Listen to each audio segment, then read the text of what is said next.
spoiler alert for the films in the following podcast. Hello, I am Dan. And I'm Max. And this is Fightography.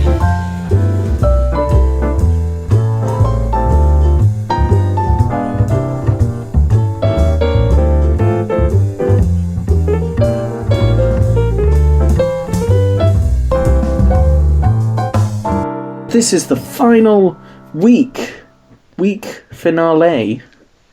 Yes. Of Fightography Season 1. The last ever Fightography for Season 1. The big finale. And in true Fightography style, shit has gone so cray in the last 7 days, or since our last recording. Things gone very cray. And there's a lot to discuss. Yeah, well, I'm not sure what you mean, Max, because obviously we had the Oscars, yeah, but, like, you know, did anything really notable happen at the Oscars? I can't think of... Dan, you seem to be copying an Amy Schumer joke. Oh, no! You are the podcast equivalent of Amy Schumer. Oh, that's geez. Probably the biggest insult I've ever given. That's just horrible. That's the worst insult you could possibly inflict on another human being. Jesus. So yeah, the Oscars happened. Yeah. Here's me a couple of weeks ago, you know, choosing to do Will Smith as a podcast, because I reckon he might be in with a shot with winning the Oscar. Well, little did I know. I mean, he did win. Yeah, for now. Yeah, so that whole thing, I think I can sum up our thoughts on it in a sentence, and feel free to correct me afterwards if you want to add anything, but essentially our thoughts boil down to Chris Rock should not have made the joke. It was in poor taste because it's about a medical condition. He shouldn't have made the joke. However, Will Smith should not have reacted the way he did. It's just violence is not condonable, especially on a public stage, and he shouldn't have done it. He should not have reacted the way he did. So they're both in the wrong. That's all we have to say, I think, really. Anything you want to add? I'm curious to see what he would have done if, like, Dwayne Johnson made the joke. It is quite convenient that the guy who made the joke was just kind of like a skinny fella. Fairly skinny. I can just imagine him going for the slap and just his arms shattering on impact against his muscular cheek. They show that clip from, I think, Jumanji, of when, like, Kevin Hart slaps Rock in the film and it just does nothing, and then Rock, like, taps Kevin Hart and he goes flying. Yeah. Should sort of be something in that vein, I'm sure. But yeah, other than that, many cool things happened at the Oscars. Yeah, so now that's covered. What do we think of, like, the interesting stuff? Putting the spotlight back on the films, which is what it should be about. What do we think about, like, the wins and the losses and etc.? I feel it was fairly solid all round. I'm just gonna have to check the nomination. I know there's a lot of beef with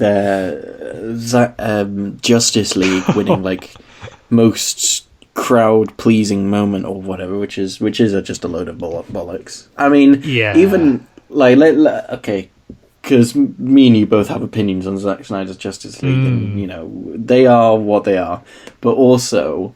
That scene on itself, although a very cool scene, it wasn't a scene where you were like jumping around and like screaming and were like really excited. So I don't understand how that one. Someone I work with also said that film, that cut of the film was released to streaming. So how so there weren't any cinemas that were open. Never mind cinemas open full of people who were screaming. That's true. That's true, actually. Yeah. Yeah. So how could it be the biggest crowd pop or whatever? That's it, because like you say, it's a cool scene. Don't get us wrong. We do like the scene itself, but yeah, for the crowd pleasing, popping, whatever they want to call it moment. No one's talking about the Flash scene a year on, going, "Oh, I can't believe how much we cheered when the Flash entered the Speed Force."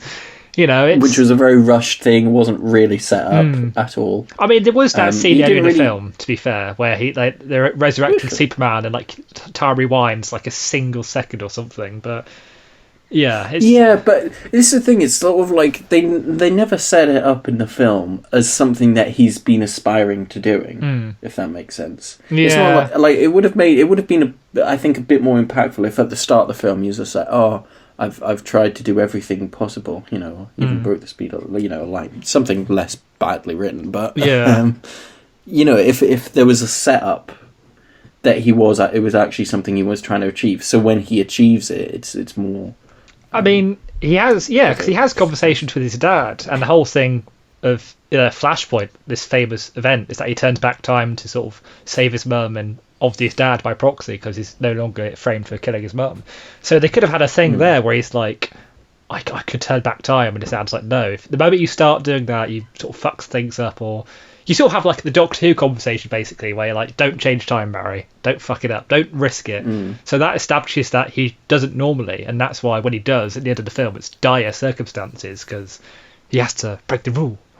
But yeah, like, no way were people discussing that scene the same way people were, and probably still will be in like a few years' time, talking about the 3 Spider-Men united, or the way people still talk about Endgame now. Like, I think Endgame's the one that wins it, really, because it's 10 years of build-up, and I do remember everyone being so hyped.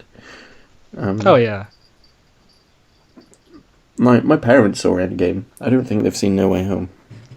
Oh wow. But it makes sense. Endgame. Yeah. Well, that's the thing. Endgame probably sold the most tickets of any film, other than like Avatar. I'd imagine so. Yeah. I'd say Avatar cheated, but then so did Endgame in the end. So they both cheated. Well, Avatar cheated more, I'd say, but fuck it. Yeah. Yeah, but I do love. I do love the great and good of Hollywood having to sit there and like I love the mental image of like Kenneth Branagh turning to Judi Dench going, "What the fuck is the Speed Force?" And Judi Dench going, "I don't know what a flash is." They got no idea. I did a flash once. I didn't get a plot. Actually, no, that would probably get a big pop. Yeah, big crowd pop. Yeah, woo. Denzel turns up and he's like, well, actually, there was one scene I preferred in the Justice League, and then like, oh, did you really? Oh, yeah. And start talking about the ins and outs of the 2 cuts of the Justice League. Oh.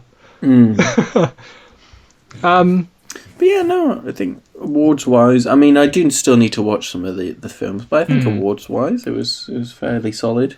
There was some I like Jessica Chastain. I'm happy she won. That was good. Yes, yeah. Very nice speech too, just sort of very classy and just, yeah. I was just going to say... Not justifying violence with, love. Just to shine a spotlight on some of the more sort of positive, like, standout wins. It was the first openly queer winner of an Oscar. It was the first deaf actor to win an Oscar. So there were some good firsts this year as well. So that was good. Positive. Good stuff. Yeah. Any awards you feel were undeserved other than the Snyder Cut thing? I mean, this is the thing. I think it's a tricky one, and when you go through, I mean, there's so many categories. I'm sure there's some stuff that I don't particularly agree with, but it doesn't necessarily mean they're wrong, if that makes sense.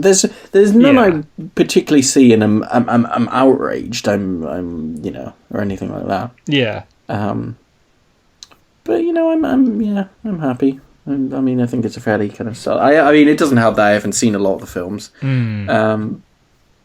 But yeah, no, nothing seems too outrageous.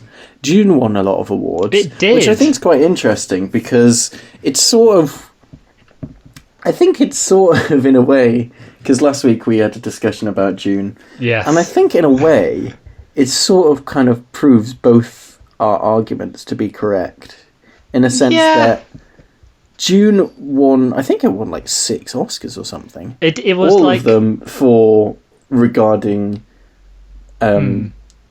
effects and visuals. That's essentially all it got. And a score as well. For. Basically, it sort of won all of the sort of under the surface technical awards. It basically won all of those pretty much.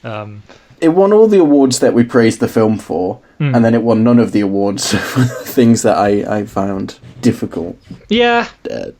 And like, yeah. So it's a nice sort of middle ground, I feel. I wouldn't say it was snubbed, although I'd say it was maybe deserving. You can't say winning 6 Oscars. No, I wouldn't say it was snubbed, even though there was some awards I'd say, well, could it have won that? But basically winning all the technical awards. I think, it was a great night for Dune. I think it was like one award or something away from like the most awards for a film in the Oscars or something like that. Something mad like that.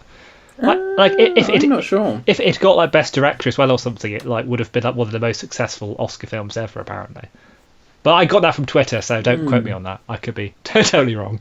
I'm not 100% sure because I only know like nominees. Like the highest is like 13 or something. Yeah.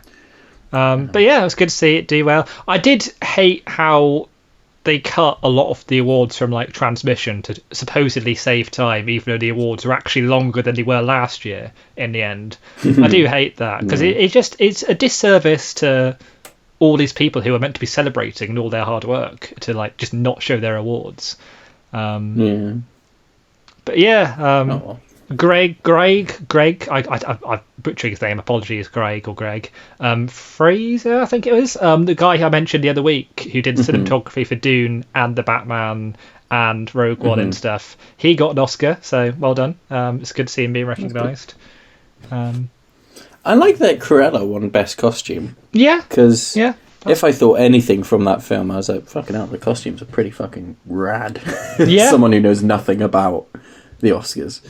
No, as someone who knows nothing about costumes, I know a fair bit about the Oscars. It's deserving, yeah. The Best Picture, Coda. Now, I watched this last night, so I can talk briefly about it, but I won't say too much because I think everyone should watch it. Because, I guess I opened my sort of brief review by saying definitely a worthy winner of the Best Picture. It was really nice to see a Best Picture that had sort of fresh talent, because as much as we love, Al Pacino and Rob De Niro and Kenneth Branagh and all these sort of esteemed talent, as much as we love them, it is brilliant to see fresh new talent getting the big Oscar win for the night. How was Troy Kotsur, if I'm saying that right? How was his performance? Yeah, fantastic. Yeah, Best Supporting Actor, I think he won. Yeah, fantastic. All the cast were really good, but he plays the father to Emilia Jones's main character. Basically, Coda is child of deaf adults. So Emilia Jones's character, she can hear, but her parents and her brother can't. So she's been like interpreting for them her entire life. That's quite interesting. And she wants to be a singer, which obviously her family can't appreciate because they can't hear her. Oh yeah, that's quite a good conflict. Yeah, I won't say much because I don't want to give anything away, but it is a beautiful, moving film with fantastic fresh talent. Brilliant, just really, really brilliant. Dan, maybe you're growing a film taste. You're growing out of your Marvelness and growing into the world of adults. Stop it. Well, it's either so. Dan, I mean, to prove me right, yes. Which film do you prefer, Coda or Morbius? Wow. Cinematic juggernaut that is Morbius. I feel it's unfair on Coda to compare them, really. Did you see the interview Matt Smith did where they were like, so Matt, would you rather return to Doctor Who or have a Morbius sequel? And without a moment hesitation, without a moment hesitation, Doctor Who. And then he had to like backtrack and go, well, I'd like a Morbius sequel, but yeah, Doctor Who. I've also seen one where like what is it? It's just I can't remember what the question was, but it was something like, if you could like hang out with like one celebrity, Matt Smith, and they list off a bunch of Jared Leto's co-stars, and it's like, who would you rather like hang out with, or Matt Smith? I know Matt Smith was one of them, and he goes, probably like Kanye. Something like that. Like, I'll just choose someone like completely like not in the three people. Wow. And he's like, yeah, it'd be kind of Kanye or Elon. And then the interviewer just goes, "Oh yeah, I'd choose Kanye." And then Jared Leto goes, "Oh, so we agree to agree with me." Okay. It's just so weird. It's so weird. Oh God. Yeah, he's an interesting dude. Oh Jesus! Clearly went method to play a fucking vampire. Well, if you want to know what the post-credit scene of Morbius is, just check Twitter because you can read all about it there. Just watch the trailer. yeah, pretty much. I said this. I don't want to. I do like playing the I Told You So game, but I definitely predicted that. You did. You gave them more credit for. Maybe you both somehow gave them more and less credit than I think I did, because they both put more thought into it than I realised they would, but also it's more disastrous and haphazard than I thought it could be. It's all of those things. I think they realised very early on in the editing process that it was not good, and they were like, you know what? We know it's not good. Let's just try and when something's not good, the thing that a studio can do to get the most money in is just to kind of throw that fishing rod. Yeah. Try and give the people everything that people want. And that's why they put so much in the trailers. Sony, you've got so much talent out there. Whoever the fuck plans out your cinematic universes, sack them or just reassign them. Because based off the leaks of The Amazing Spider-Man 2, they just need to, if you're a producer at Sony, just fuck off. Go get a coffee. Go, have a nice meal, spend time with your family. Let the fucking writers write. Let the directors direct. Let the editors edit. Yeah. Fuck off. Completely. I'm not trying to be nasty. Enjoy yourself. Have a good time. Go to Thorpe Park. Have a lovely steak. Go to Disneyland. Have a lovely steak. Yeah, go to a steakhouse. You love a steakhouse. Go to one of those fancy restaurants from Christopher Nolan films where Michael Caine's always eating something nice. Get Hans Zimmer to score you in the background talking. You can listen in on all the wonderful exposition going on in the background as men in suits talk about high concepts to each other. Wear a nice suit, man. Enjoy your life. Be grateful. Yeah. And you know what the best thing is? You can let, secret to life, you can let a bunch of people, you can let a director, writer, whatever, do what the fuck they want, and then when they make something pretty fucking awesome, you can take all the credit for it. Yeah. Yeah. And all you've done is gone to a steakhouse. It's how this thing's meant to work. It's a win-win. Just stop working. Go. Oh, God. I mean, talking of Sony and directors, there was another point of contention I had with the Oscars, which is when they shat all over animation again. There was a whole thing about how, it's for kids, but adults have to endure it. And it's like, fuck off. Animation is a important and, in many ways, more creative medium for telling stories than live action is. And, there's plenty of adult animation out there. And Phil Lord on Twitter rightfully got pissed off, director of Into the Spider-Verse. He got rightfully pissed off about it. Because, stop shitting over a medium that, in the pandemic, everyone was clambering over to get into, Yeah.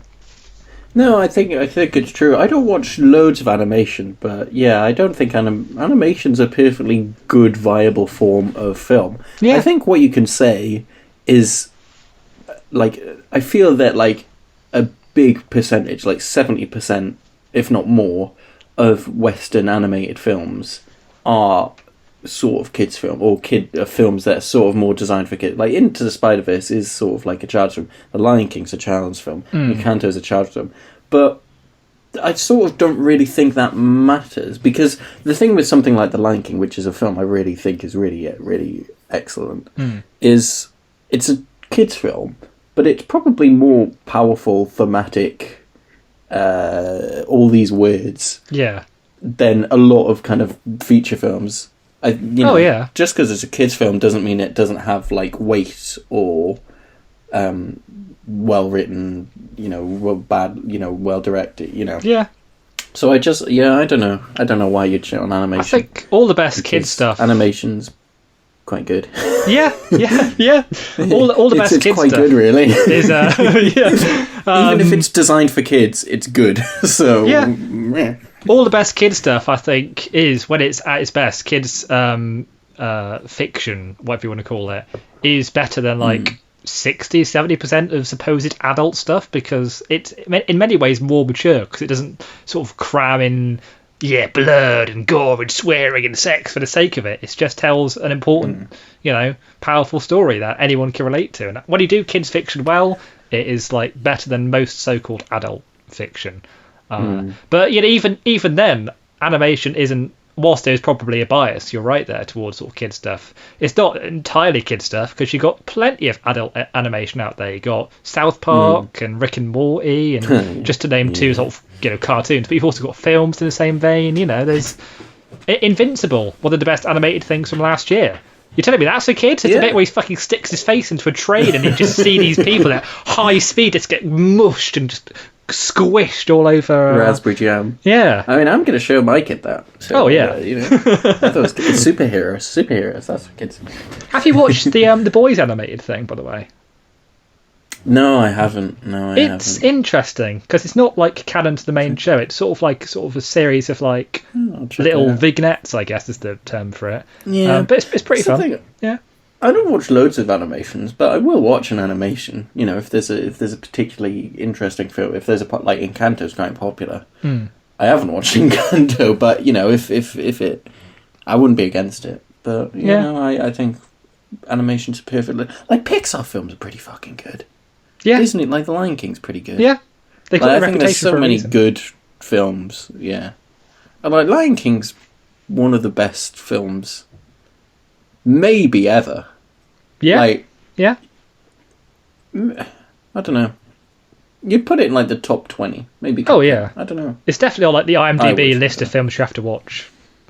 Yeah, it's up there. It's like it's upper echelon stuff. It's very successful and it's very well done. So no. But yeah, don't know why animation's getting shit on, to be honest. No, it's ridiculous, and hopefully they get with the times a bit more next year. But that's very hopeful. Take it away from Western animation and more, Korea, Asian. The animation's huge there. Yeah, with anime. Yeah, like they tell us very powerful stories with that. So, yeah. I don't know. Studio Ghibli and stuff, they do so much fantastic stuff. Exactly. Yeah. Anyway, should we get on to today's episode? Probably, but just to bring it back to where this massive tangent started. Coda, fantastic film. Watch it. Really, really good. You also watched Moon Knight. I did. Before we go on to funny, I was just going to say I watched Coda on Apple TV because I got a free streaming service for it. I got a free trial rather for it. With my PlayStation thing. Yes. Well, not entirely. Would you like to know my opinions on Apple TV? Oh, okay. Well, I don't know. Will we get sued? I don't know. No, you're a consumer. I think you're allowed an opinion. I have an opinion. Justify it carefully. Yeah. Apple TV, if you're a subscription service, why do I have to then subscribe to every other thing on your subscription service? Why is it not a subscription service? That's my review. Make it all included and put the price up, or... Your Honour, it is a question, it's not a criticism. Yeah, exactly. It is a question, a genuine question I have as a concerned consumer. Why do I have to subscribe to every individual thing on your service I'm already subscribing to if I choose to continue my So do you pay trial? like $10.99 a month and then have to pay like $3.99 to rent? Yeah, so it's $7.99 I think for Apple TV, and then for each channel, like... what is it? There's like BFI player, and then there's like a something else presents, and you've got a bunch of channels like that. And if you go on to any of them, it's if you want to watch this channel and the content that is generated by this channel, you have to subscribe to this channel for $7.99 a month. I'm like, well, hang on, I'm already subscribed to Apple TV for $7.99 a month. I'm just death by 1,000 streaming services. Yeah, but Coda is free to watch on Apple TV if you get your free trial or subscribe. So check it out because it's fantastic. And yeah, that's our Oscars chat, I think. Yeah. So yes, as you kept trying to nicely bring us on to, going from one Oscar to another, Moon Knight. Who we covered last week. Yes. Again, it's timed so well. I know, right? This episode is the result of so much news. It's like we planned it all. Yeah, I paid Will Smith to say it. It was me all along. Conspiracy. It was me who opened the Chamber of Secrets. It was Max all along. Dun dun dun dun dun dun dun dun. Cue your musical number from WandaVision. Is there any musical numbers in Moon Knight? Well, look how we bring it back. Look not at yet. the divisions. So yeah, we said last week we'd sort of come back and sort of say if Moon Knight was good or not. And after watching the first episode, which at time of broadcast, or recording rather, is what is only available to us, I can confidently say I'm not sure. The jury's out. Yeah, it is episode 1, so it's hard to tell. And I'll try and avoid spoilers. That's the thing, isn't it? Yeah. So the violence, from what you see of it, although it is cut around in a way which they're not avoiding it because it's a narrative thing they're doing on purpose. So you don't, but basically you don't see the actual violence, much of it, but you see the aftermath of it. And there's lots of blood, and there's lots of dead people lying everywhere. So that's a positive sign, which is a weird thing to say. Yeah, never know. I remember that they released a clip, and I don't think this is really that spoilerific. No. But I remember, and I've talked about this before with you, and it's one of my, it's very petty. It's a very petty peeve of mine when characters sort of kind of express, I think, the situation that's happening as a method to sort of control how the audience views what has just happened. Yes. So yes, there's a clip I've seen where something happens, something cool happens or whatever, and then Oscar Isaac, I think, is like when he's running away, he goes, "Oh, that was awesome," and I'm like, "No, Oscar. I will decide if that's awesome or not." And it's a really weird kind of pet peeve I have. I think another good example is in Endgame when Captain Marvel comes in and then Rocket's like, "Oh yeah!"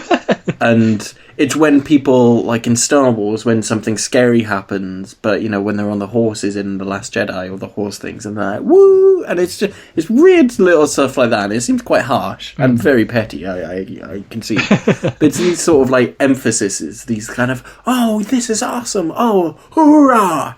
Yeah! All right, that was awesome." My man. No, you're all wrong. Yeah, sort of. Yeah.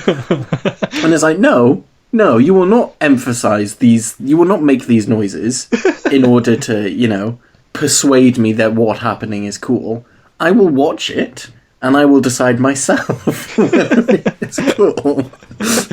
So yeah, that's my little petty thing that I can only say about Moon Knight. But that is a very harsh 5-second. It's an odd complaint, but I do sort of see the point there. But it's I'll write an essay about it and it'll be published to the mainstream. But yeah, so I'll try and avoid spoilers because you've not seen it yet. So I don't want to give much away. But I've seen Oscar Isaac say that was awesome, and that was enough. That's all I need to see. That was all the spoiler I needed. Tells me everything. It's already spoiled. So Oscar Isaac is great, but that's a given because he's always great. The British accent, he sort of stopped feeling weird about it, especially when... How is he spending his waking life? Yeah, well, it's weird because that's kind of... His accent is kind of built into the plot in a way, and the character. Oscar Isaac, your voice got fucked up 10 years ago. They make some interesting... a terrible accident. Yeah, when you got turned into the Moon Knight, you forever lost the ability to talk in a normal voice. You have to sort of put on a weird Ian McKellen. It is weirdly British because it's set in London. It's lots of American people writing how British people apparently talk. So there's lots of, "Oh, bloody hell, mate. Oh, come back here," which is quite funny to listen to. Why don't they just hire... Yo, Hollywood, I'm available. Yeah. And you know what? You know, you're paying some of these guys millions. I'll take $500,000. I'll take that pay cut. I'll write some good dialogue. I've studied. I've trained. Yeah, so they make some interesting narrative choices, which I wasn't expecting, which I think are good. I think they're interesting narrative choices. They sort of freshen it up for people who know Moon Knight and also make it interesting for people who don't. Let's just say you don't meet Mark Spector first. I'll say that. You meet Mark through someone else who sounds weirdly British. Mephisto.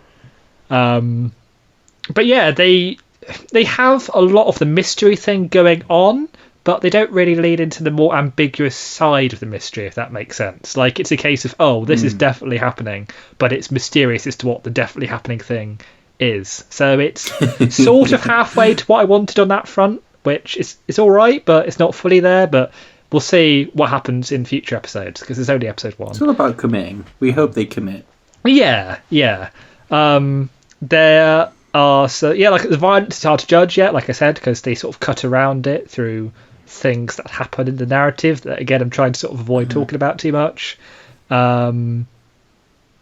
Yeah, it's a really nice setup episode, I think. It's a really strong setup episode. Okay. Don't go expecting instant Moon Knight action. It's sort of, which I think is good. It sort of builds up the sort of character first, which is nice.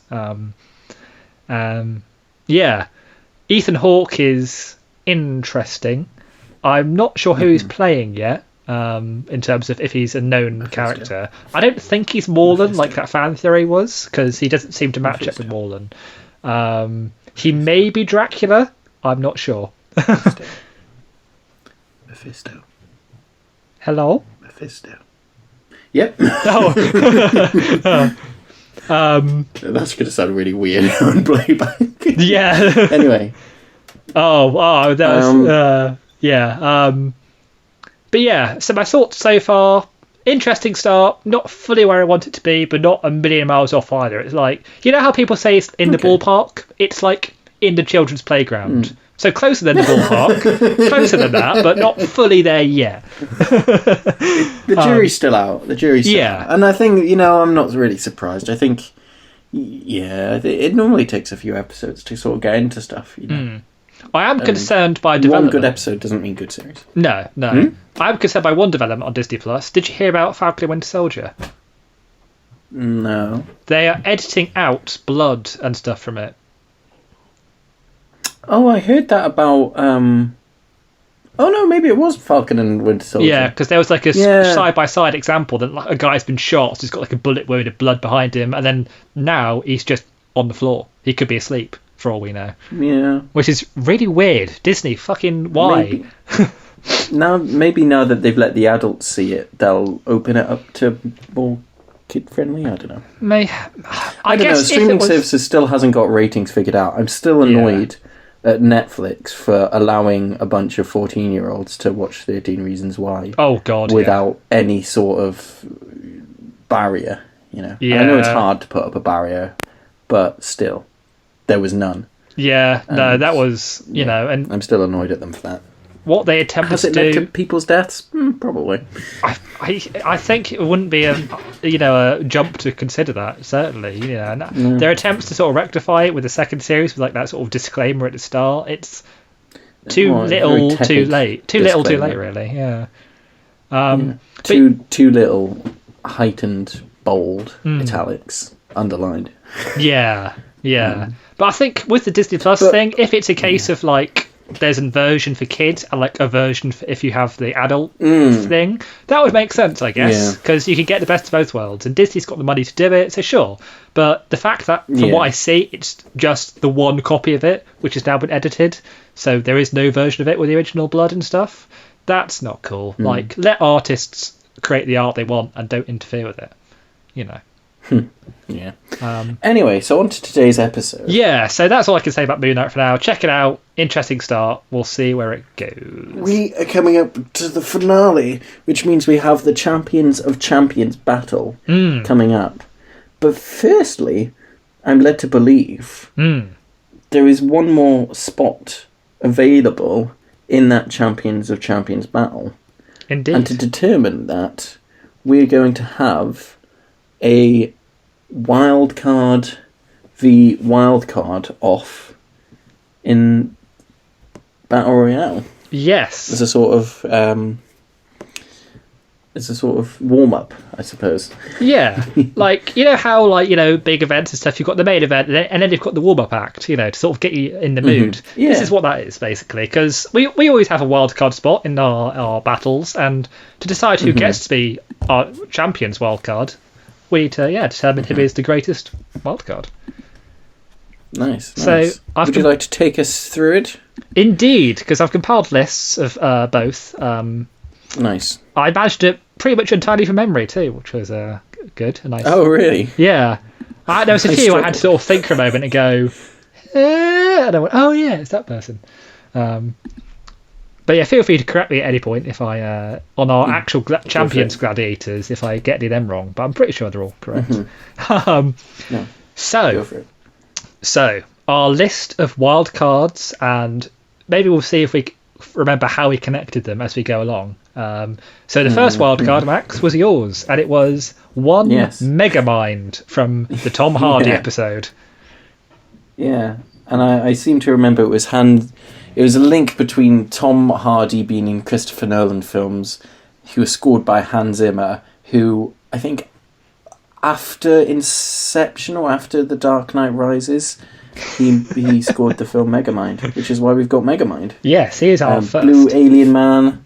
I can't remember if we gave him his freeze ray. Probably not. No, we stripped him of everything. We just threw him to the wolves, basically. Yeah, that happens. Yeah. Shall we give him his freeze ray this time? We'll keep him... Nah. Oh, wow. Fuck you, Megamind. Yeah, fuck you, Megamind. I don't know what you've done to wrong me. Who's next? Our second wild card is from our Matt Berry episode, coming fresh from Garth Marenghi's Dark Place.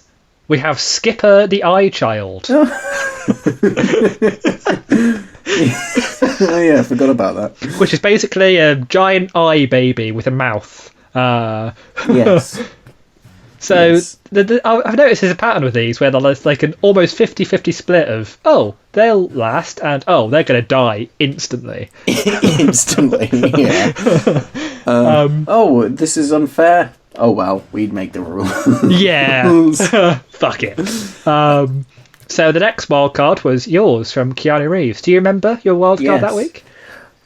Why, Mr. Anderson? Was it? It was Agent Smith. Agent Smith, yes. It was indeed. Yes. Our first actually powerful wild card. Yeah. He did quite well in the episode too, didn't he? He lasted quite far in. I think so. Yeah, he's quite a figure to be trifled with, to say the least. Now, after that, from Scarlett Johansson, we have Scarlett Tree Hansen, which is Scarlett Johansson as a primary school tree. Based on her comments about how she can play anything, including a tree. So there you go. You want the tree once again. After that, we have Dwayne Johnson's wild card. Do you remember who you chose that week? I feel it was like someone he rivals. It wasn't like Vin Diesel. Do you want to taste it? Oh, it was Peacemaker. It was indeed. It was Peacemaker, yeah. Peacemaker. He did pretty well. He's, skilled. Peacemaker versus Agent Smith. That's an interesting one. Yeah. With Scarlett Tree Hansen in the middle. Although I guess we'll be finding out if someone wants to taste Peacemaker, because our Tom Holland wildcard was, I think, maybe our most powerful. Eldritch Abomination Garfield. Is this good? Because I was thinking, because we're doing multiple actors this week, should this be our picture?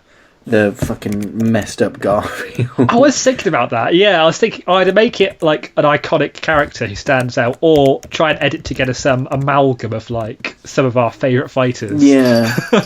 Tuppence.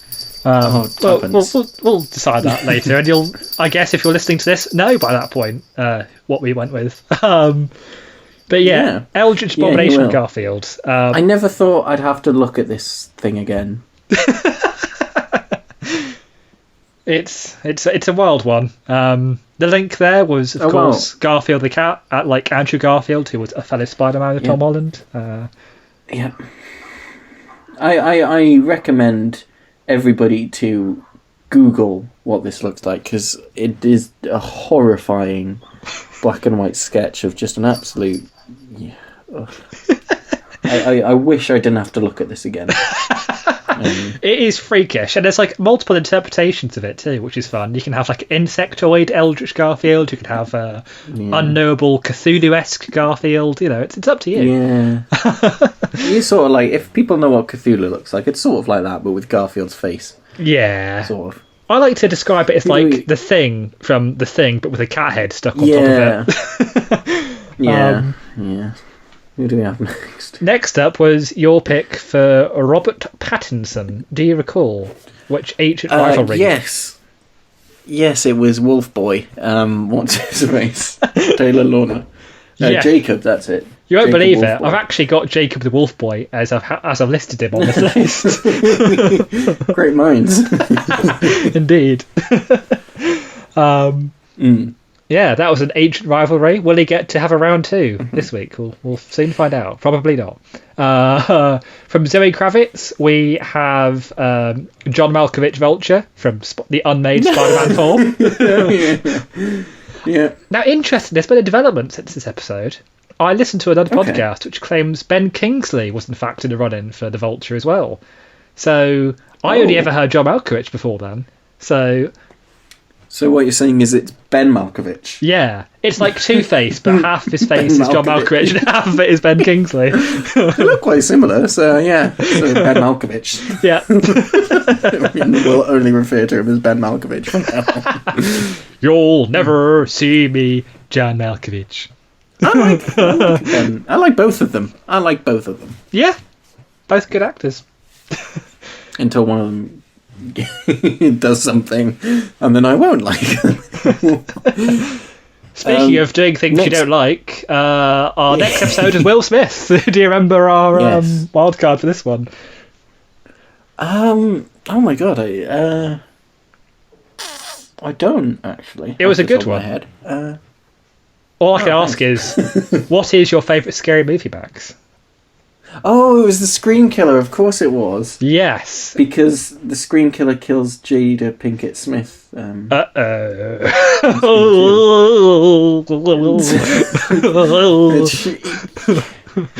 know, what are the odds that we're going to do a podcast like 2 weeks before a big thing about a person? That's what you call great scheduling. Thanks. Yep. Thanks, everyone. Yep. That's some Illuminati shit right there. Finally, we've got Oscar Isaac. Yeah. Somehow he has returned again. Somehow he has returned. Palpatine! Woo! Emperor Palpatine. Emperor Palpatine is our final wild card. Now, the question I put to you now, Max. So I'll run through our list again. Megamind, Skipper the Eye Child, Agent Smith, Scarlet Tree Hansen, Peacemaker, Eldritch Garfield, Jacob the Wolf Boy, John Malkovich / Ben Kingsley Vulture. Ben Malkovich. Ben Malkovich, yeah. Actually. Ghostface you're from wrong, Scream 2. And somehow he has returned, Emperor Palpatine. Nice. What a fantastic lineup. That's a lineup if ever I saw one. So yeah, the question I put to you is, where should this take place? Because I think we should bring back an old favourite arena, or maybe one that we didn't use but could have used. Do you have any idea? Because I was thinking, because it's the finale, I don't know if we should just like put it simply and just like put it all in some like Hunger Games style thing. We could do. But yeah, no. I have two ideas for the full champions battle, but yeah, for the wild cards, I don't know if we should like revisit an old favourite or like one. Was there any arenas we could have done but didn't? Yes, there would have been, but yeah, I remember. We had the Wave of York from Oscar Isaac, which is like a Blade Runner city. Oh, I've got a really good idea for an arena, but I was going to pitch it for the Champion of Champions one. Okay. So if you know what the other arenas are, let me pitch this one to you. Yes, yeah, go for it. And so I was thinking, because it's the Champions of Champions, it's like a big finale. Yeah. Thinking about our fans, our viewership, I was thinking this should be celebrated. This should be like, you know, a big end of season event, sort of like a Super Bowl or a World Cup. So I'm imagining sort of a giant like NFL arena that is filled, like the audience is filled with 80,000 people. Me and you and the dog we adopted are in the commentary box, and it's just all these competitors kind of like spread out on an NFL pitch, with all the 80,000, 100,000 spectators, us in the commentary narrating what's happening. Okay. And I thought that would be a very glorious way of rounding off a Champion of Champions. I don't know how that compares to your arena ideas. No, I'm down for that. The only arena I can think of for like unused ones for wildcards would be like the Blade Runner City, basically, from Spider-Man 2099, that's underway for York. For the actual... I'll cards to the table. I'll pitch my two for the actual champions now so we can decide. So I had two ideas. One, given it's sort of, our version of the Oscars, it takes place in the Oscars hall. I imagine it kind of like, Revenge of the Sith, when Yoda and Palpatine fight in like the Senate and they're chucking chairs at each other and jumping around. So I imagine it a bit like that. The other is in celebration of the Best Picture, we choose something from Coda, because I was thinking, what could we do from Coda? And the most interesting thing I can think of is like a lot of it takes place on like a fishing boat. So maybe like a fishing boat or like a couple fishing boats alongside each other so they can like jump from one to the other in the middle of the ocean. That was the other idea I had for the actual champions. So I don't know how you think about those. A fishing boat would be very difficult. I don't know how that would fare. But I like the idea of the Oscars. I like Oscars and NFL. Yeah. So okay. If we want to give maybe one each, I don't really mind which is each. Which would be better suited to the full Champions match, do you think? Because the Oscars could be quite limiting in terms of where people can go, but you've also got more layers to it, so I don't know. Should we give the NFL, where it's like a big open space, to the Champion of Champions, and with the 100,000 spectators, and then the Oscars with the wild card? Okay. Since the Oscars were pretty wild this year, whoa, hey. Theme immediately. Immediately, something springs to mind is not an issue per se, but a thing. Eldritch Garfield's Garfield's enormous. Just squeezed. He's going to be on the stage. He's probably the size of the stage, maybe a little bit. Yeah, but he can probably control his size. Who knows what this freakish beast can do? I think he just about squeezes onto the stage space because it's very high. It's very tall. Yeah. And then everyone else is in the seating. It does give him, I feel, quite an advantage because... Well, I don't know. Maybe it isn't as close a proximity. But yeah, let's say Megamind, Skipper the Eye-Child, Agent Smith, Scarlet Tree Hansen, Peacemaker, Eldritch Garfield, Jacob Wolfboy, Ben Malkovich, the Screen Killer, and Emperor Pacino, Emperor Palpatine. You're talking to me? You're defying my order? That's Robert De Niro. What am I doing? That's the wrong one. They're all in the Oscars ceremony, waiting to collect their awards. Yeah. A fight breaks out. Everyone else vanishes or runs for the exits. It's a fight to the death. And the bell rings on this wild card battle. Eldritch Garfield insults Palpatine's wife. It all kicks off. Bell rings, gunfires, ding ding. Here we go. Now, who dies instantly? Or how many of them die instantly? And who kills them? Well, I don't know if we should kill Megamind off instantly to sort of go along with the joke, or we should maybe give him a little bit of time to actually do something this time. I have a proposal.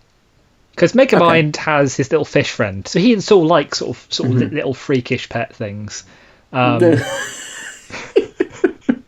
Okay. I phrase it like that. It already seems like a loose thought, but okay. I phrase it like that. Can I pitch, what if Megamind takes sympathy on Skipper the Eye-Child and like picks him up and sort of runs around with him? Okay. Sort of like a mini alliance. Okay.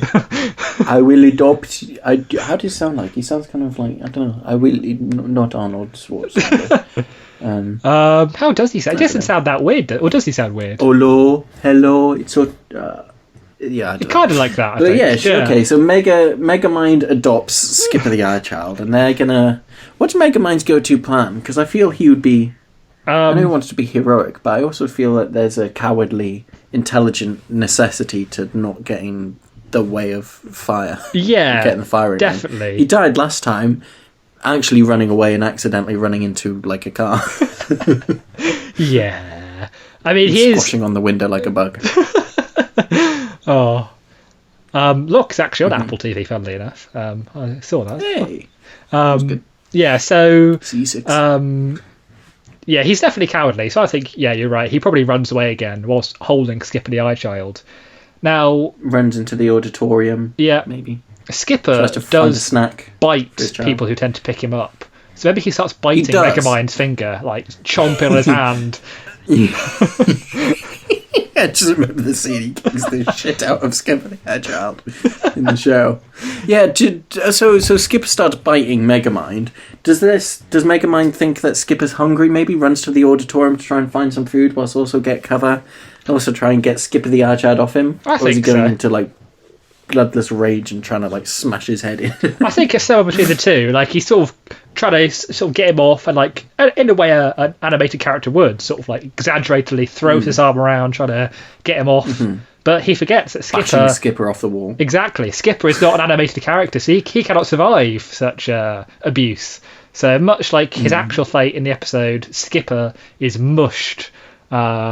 Oh, wow. All over the Oscars chairs. Megamind just tries to get him off by sort of gently tapping him against the wall, accidentally just crushes him and squishes him into 1,000 pieces. Yeah. Well, you never know what one slap can do, apparently. You know, he could have killed someone with that slap. So, you know, he's... that's true. It instantly just disintegrates the Eyechild. Get my fish's name out your fucking mouth. Oh, God. Wow, is that Skipper the Eyechild dead then? Yep, Skipper is R.I.P. We miss you, Skipper. And was it an accident? So he's like traumatized? Because did he want him dead? Well, probably. I think. To the death. Yeah, he's trying to reform himself. He doesn't want to kill anymore, Megamind. He's like, oh, what have I done? Oh my God. Yeah. Meanwhile, what else is going on? So, the Scream Killer's about. I want to know what the Scream Killer's doing.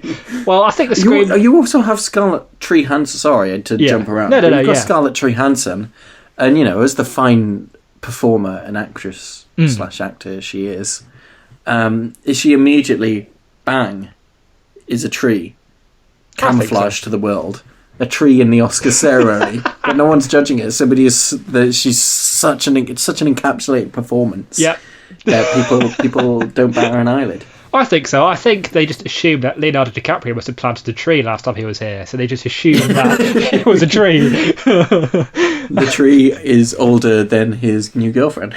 All right, Amy Schumer, calm it down. Oh, fuck off. That was smarter than Amy Schumer. You're stealing a joke from Amy Schumer who stole it from someone else. That's like third hand. Oh. Who stole it from Ricky Gervais. Yeah. Oh, God. Anyway, so the Scream Killer, I mentioned the Scream Killer. I'm excited to see what he would do. It feels like his environment, you know? I don't know. Lots of dark corners to hide in, yeah. Lots of dark corners to hide in. I think maybe... I just imagine, like, crawling beneath the scenes. I mean, the Scream Killer does kill someone who I'll try not to mention at the start of Scream 2 in a cinema. So, you know, that's like an auditorium viewing space. You scared Will Smith's going to come in and I fear for my life, Max. I fear I'm going to get slapped the shit out of by Will Smith.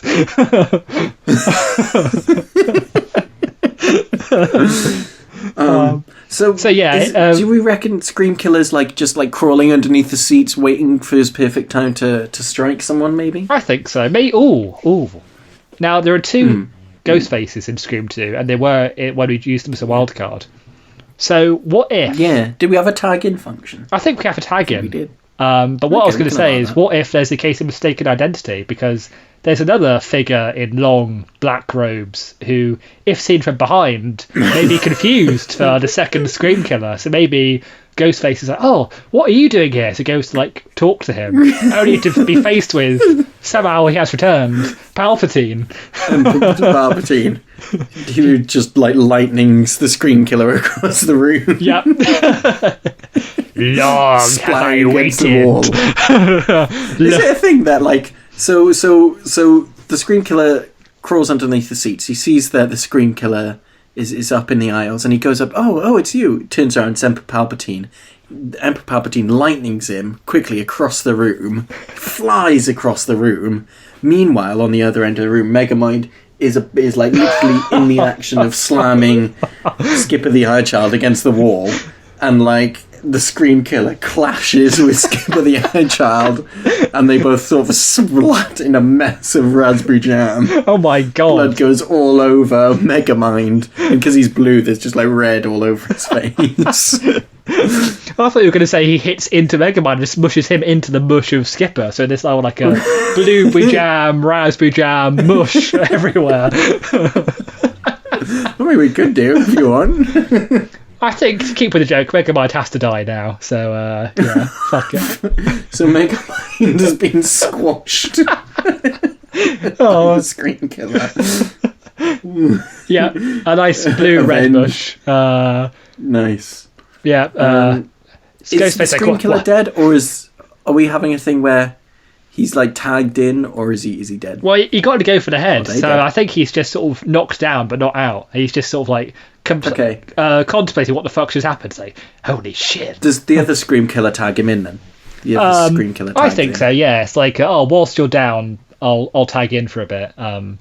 Yeah. So that's Is it when one of them dies, they're both dead? How are we playing this, or would they both have to die? Well, last time both had to die, so I think it's only fair to keep the same rules. But the second one can tag in, and then when they're killed off, I'm saying when because I can't see them beating some of our other competitors. When they're killed off, the first one can tag back and then also be murdered by someone. Okay, cool. So yeah, Ghostface. Fucking hell! Oh Jesus!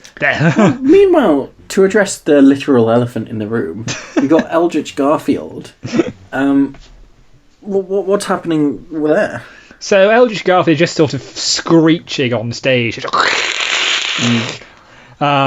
you think people like Agent Smith, Peacemaker, maybe Palpatine are all just like unloading? But Peacemaker and Agent Smith are seeing them as a threat, and they're just unloading bullets onto this giant beast. Here's how Peacemaker does have previous of taking on giant beasts as well. He does, yes. I was going to say he's used to like giant starfishes and some alien butterflies or something that show up in Peacemaker that I've heard about but not seen. They're a canon in films like Man of Steel. Let's think about that for a second. Yeah. Well, it's weird to think about how no one in Man of Steel mentioned how, hey, isn't it weird how the world almost ended in the 80s because everyone had their wish granted, and no one seems to mention that. You know, it seems to be the sort of thing everyone would sort of talk about in a grounded world. Consistency. We love it.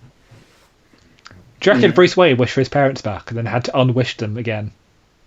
Oh yeah, he was convinced by Wonder Woman to unwish him, which is why he's so frosty towards it. Yeah, in Justice League. I buy it. So I think, I think Palpatine sees Eldritch Garfield and goes, "That is not a dark secret I have been taught by even the Sith. Fucking hell."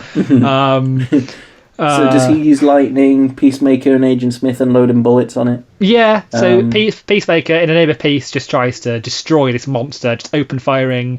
Agent Smith, trying to protect the Matrix or whatever, he's just open firing. And yeah, Palpatine's just zapping it. So what are Eldritch Garfield's abilities like? How did we kill him last time? I can't remember. It was a whole team-up thing with explosions that were unrealistically huge from Nathan Drake and... a shrinking ray and all that shit, so it's tough to kill Eldritch Garfield, but then it's also tough to kill off Palpatine for good, so you know. Palpatine's like zapping him, the other two are unloading bullets. I think maybe Eldritch Garfield senses there is a thing with Palpatine. He's like, a worthy foe, I shall save you for last. So like I think he just instantly just unleashes tentacles, just grabs Agent Smith and Peacemaker, who keep shooting. Wow. Peacemaker gets out his little axe, tries to chop the tentacle, but it's futile, and they are consumed by Eldritch Garfield. Oh my god! Wow!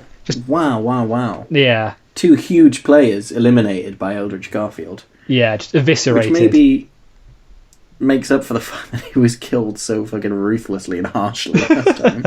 He's out for revenge. Oh yeah. Do these characters remember their deaths last time? Are they avenging their previous selves? I think they remember vaguely. Like, yeah, they can remember details on what to avoid this time. Now, another interesting thing is, there's a famous cliche that, cats drag in pigeons from outside. Yes. Do wolves drag in vultures? perhaps. Well, funny you should mention that. I think that's actually As also animal-based creatures. Yeah. So yeah, I think Wolf Boy does indeed go for Vulture. Oh, actually, dogs do like to piss on trees and shit. So maybe first he takes a leak on Scarlet Tree Hansen. Oh, okay. Who has to use her best acting ability to not give herself away. Yeah, she can't break character. No. And then after he's done that, then he launches at Ben Malkovich, who's just sort of flying around in the rafters, probably screaming at the sight of Eldritch Garfield and what the fuck's going on. Yeah. Because he's used to fighting a teenager in spandex, not this abomination. Yeah. Although the teenager in spandex did manage to defeat Eldritch Garfield. So true. Very true. So I think, how far can Jacob jump? Because as the Twilight expert in the room, how far would you say he can jump? Well, considering the only Twilight film I saw, he wasn't a wolf in it. Well, I don't think he can jump to the rafters. He can jump high, but I don't think he can jump to the height of rafters. Could he sort of scale the walls or something? Yeah. Okay. Yeah, I think he could scale the wall. Now, so maybe he scales the wall and they attack each other in the rafters. Yeah, like in the Batman. Now, does Ben Malkovich, is he too distracted by Eldritch Garfield, or does he sort of see Jacob coming? Is he ready for him? Or does Jacob? I think it's one of those things. He sees him just as the wolf's about to pounce. So I think the wolf pounces on him, and they both go off the rafters into the air. And it's sort of that thing where Vulture's keeping them both afloat in the air, but the Wolf Boy is just clawing at him, and they're sort of basically flying around, fighting each other. The wolf's tearing at him, Vulture's stabbing him. Okay. With his feathers. It's just who lasts, really. Yeah. So they're fighting in midair. Vulture's getting the shit torn out of him. He's sort of losing his stability.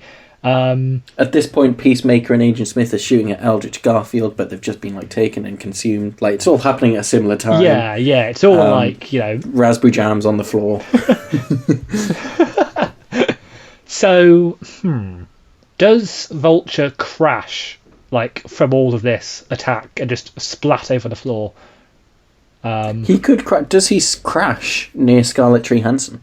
Well, I had something different in mind for Scarlet Tree Hansen. Oh, okay. So whilst this is going on, before they crash or whatever, our second Ghostface is sort of been tagged in, and he's sort of trying to get the gist. So he's hiding behind what he thinks is an innocent tree. Little does he know that Scarlet Tree Hansen has taken the knife from the first Ghostface, and whilst Ghostface is distracted... When did this happen? So she's just masterful in her craft, Max. No one suspects a tree. So she sort of shuffled over to first Ghostface, taking a knife. Well, does she act a tree? I think she should mime a knife. But it's so convincing. Oh, okay. Ghostface thing, there's actual damage being done. Okay, yeah, I buy that. Yeah, so she mimes a knife, uses it to, like an assassin, just grab Ghostface too and just slit their throat with her mimed knife. Christ. Assassin's Creed style, holds them open so the blood pours out the neck, and then just throws them to the ground, and then assumes tree posture once again. And then whilst Ghostface is on the floor, just acting out his brutal death, she just stands on his head and just crushes him. Yeah. And then just assumes position and actually kills him. The power of acting. And we don't. So first Ghost's face is tagged back in by supernatural means. They don't know what killed. Very injured. Yeah, they're fucked up, but still kicking. And their voice modulation is not really working. So they're all fucked. To which Palpatine somehow has returned behind Ghostface 1 and just finishes them off. Ghostface are getting no kill. They didn't get one kill. I've been so excited to kind of give the Ghostface a classic Scream kill. Just being murdered. All right. You know what I think happens? I've got a better suggestion, because Palpatine's dealing with Eldritch Garfield. This is true, actually. Yeah. I think Well, I don't know. Do I want the Scream Killer? Oh, I don't know. I've got to be short of unbiased. I think he gets up. Okay, he gets up from the bloody mess. Yeah. And then walks a few places, draws his knife, takes one step, slips on all the raspberry goo, and lands on the floor with the knife impaling him. Oh, wow. As in classic Ghostface style. So when you say you want to give him a kill, do you mean he kills himself? Yeah. Well, he slips on the... It's very in character for him to just kind of like slip over and accidentally impale himself. It is, to be fair. Yeah, so Ghostface accidentally gets one kill by killing himself. I feel very bad for them.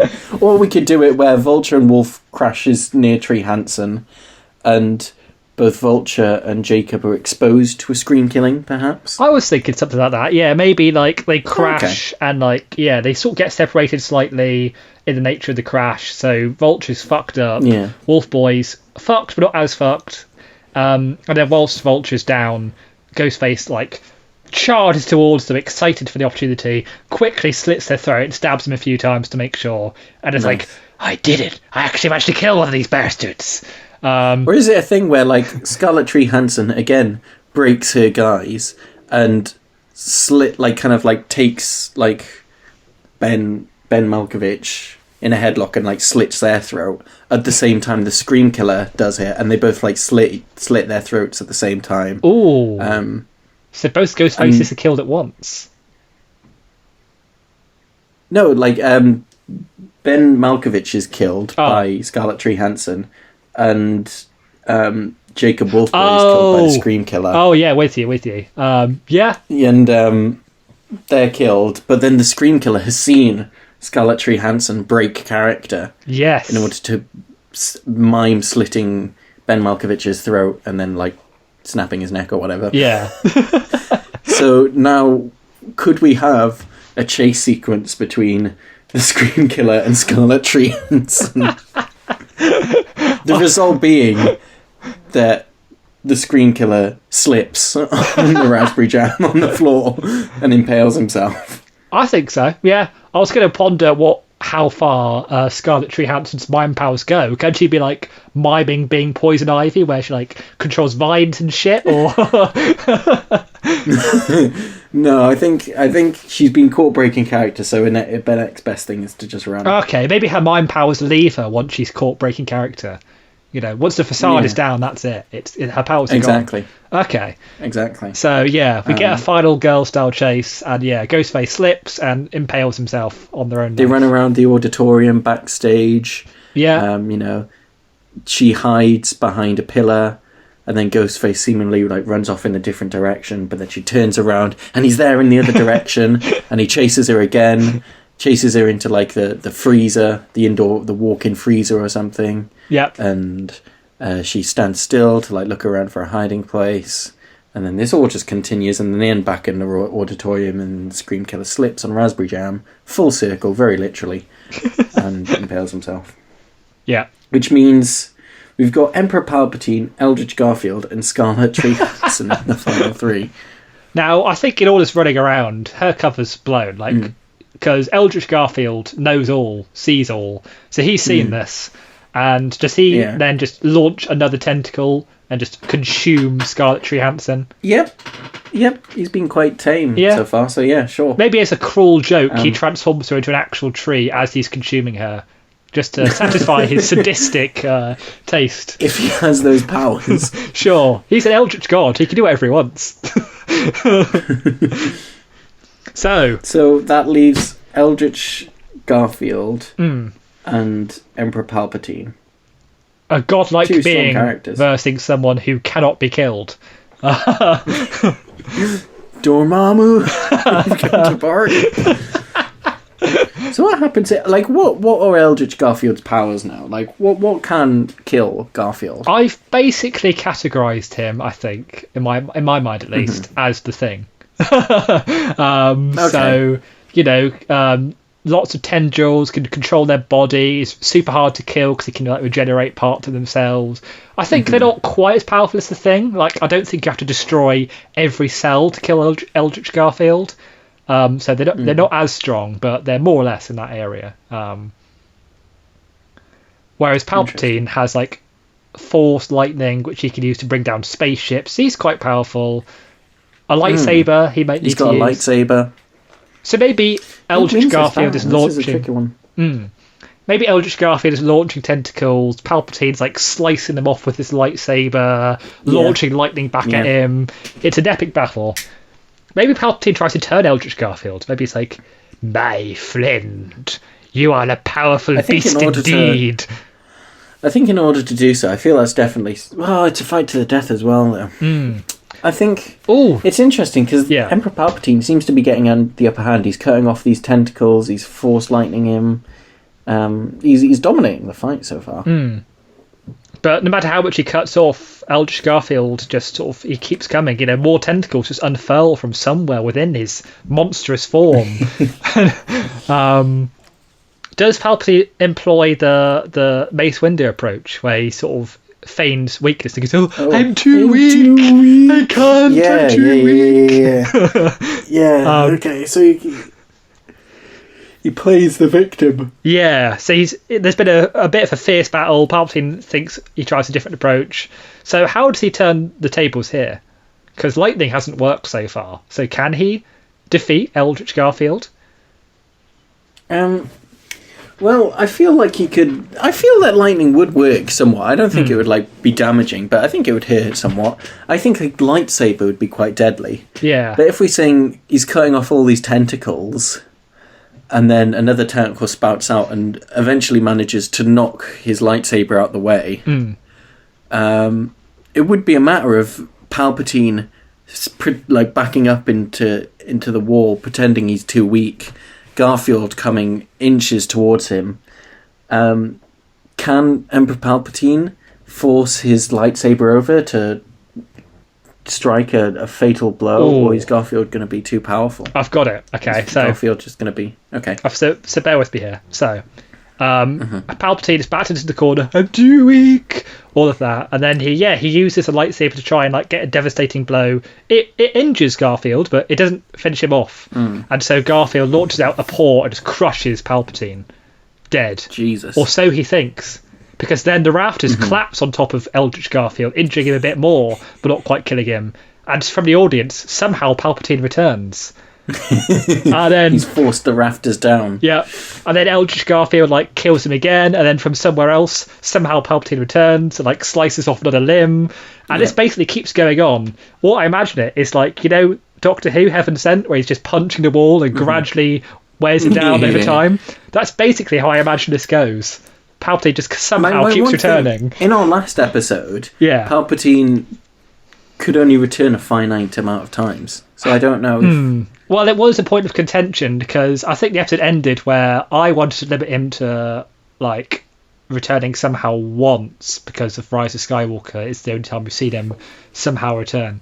However, you were keen on the idea of bringing him back seemingly endlessly, which was a fun idea. So But even in the second time you've pitched, he can pull down the rafters onto Garfield. He can trap Garfield. He can force his lightsaber over to him. Yeah. And, he can behead the giant thing if he wants. I don't know. I think either or could take it in this battle. I think it's a very even fight. I think... If we play this scenario, Palpatine's winning. Yeah. So either you can have the Heaven Sent ending if you want, or I think, maybe he does just come back once, but then when he collapses the rafters on him, he then... Eldritch Garfield sort of keeps trying to crawl out. So maybe Palpatine with the Force just throws the entire assembly of the Oscars, all the chairs and shit, just onto Garfield, just crushing him, and then lightnings it to ignite some, I don't know, shit in the lights or something. Yeah, basically creating a massive bonfire.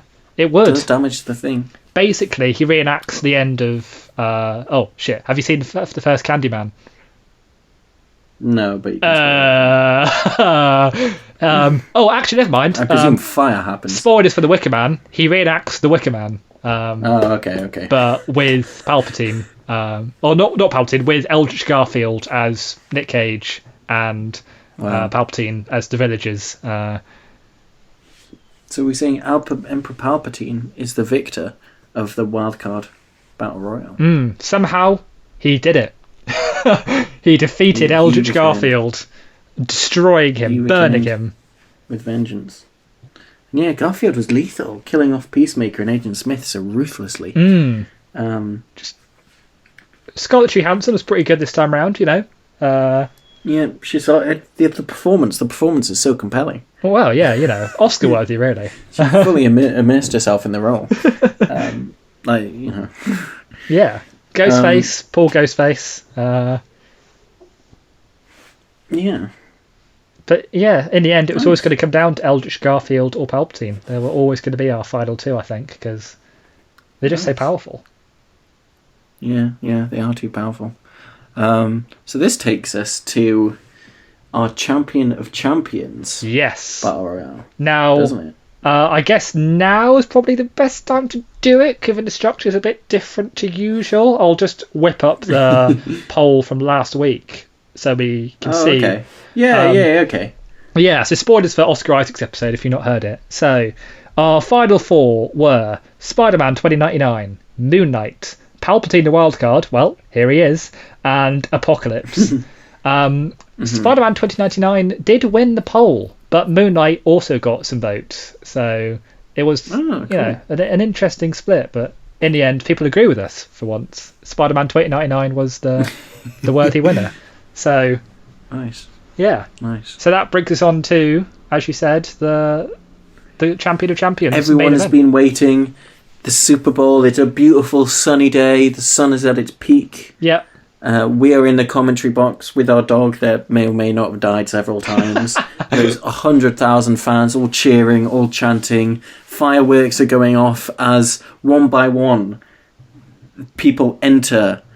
Well, they've already been in the arena. They exit their changing rooms and enter on the field and take their position. Dwayne Johnson, on one of the yard lines. Dwayne Johnson is introducing the event, riding the crowd for us, you know, with his whatever he was saying. Finally, the champion of champions is back. And his beard, it's not bad. It's the first time we're doing it. Hey.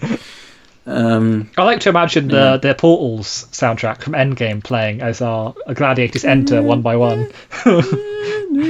Maybe they have their own theme songs that they come out to. Yeah. So, do you want to take us through the list? Who's entering first? Yes. So, number one on the 10-yard line or whatever. From Tom Hardy, our first episode, we have Venomized Bedtime Stories. Tom Hardy. Yes. Yes. Which actually reminds me, funnily enough, something about Moon Knight. It really reminded me of Venom in places. There was, as you'll probably see when you watch it, there's a weird Venom vibe about it. But anyway, so Venom Bedtime Stories comes out with the Venom and Eminem doing a live performance. Maybe it's like a remix with the CBeebies Bedtime Stories theme. The do do do do do do Venom.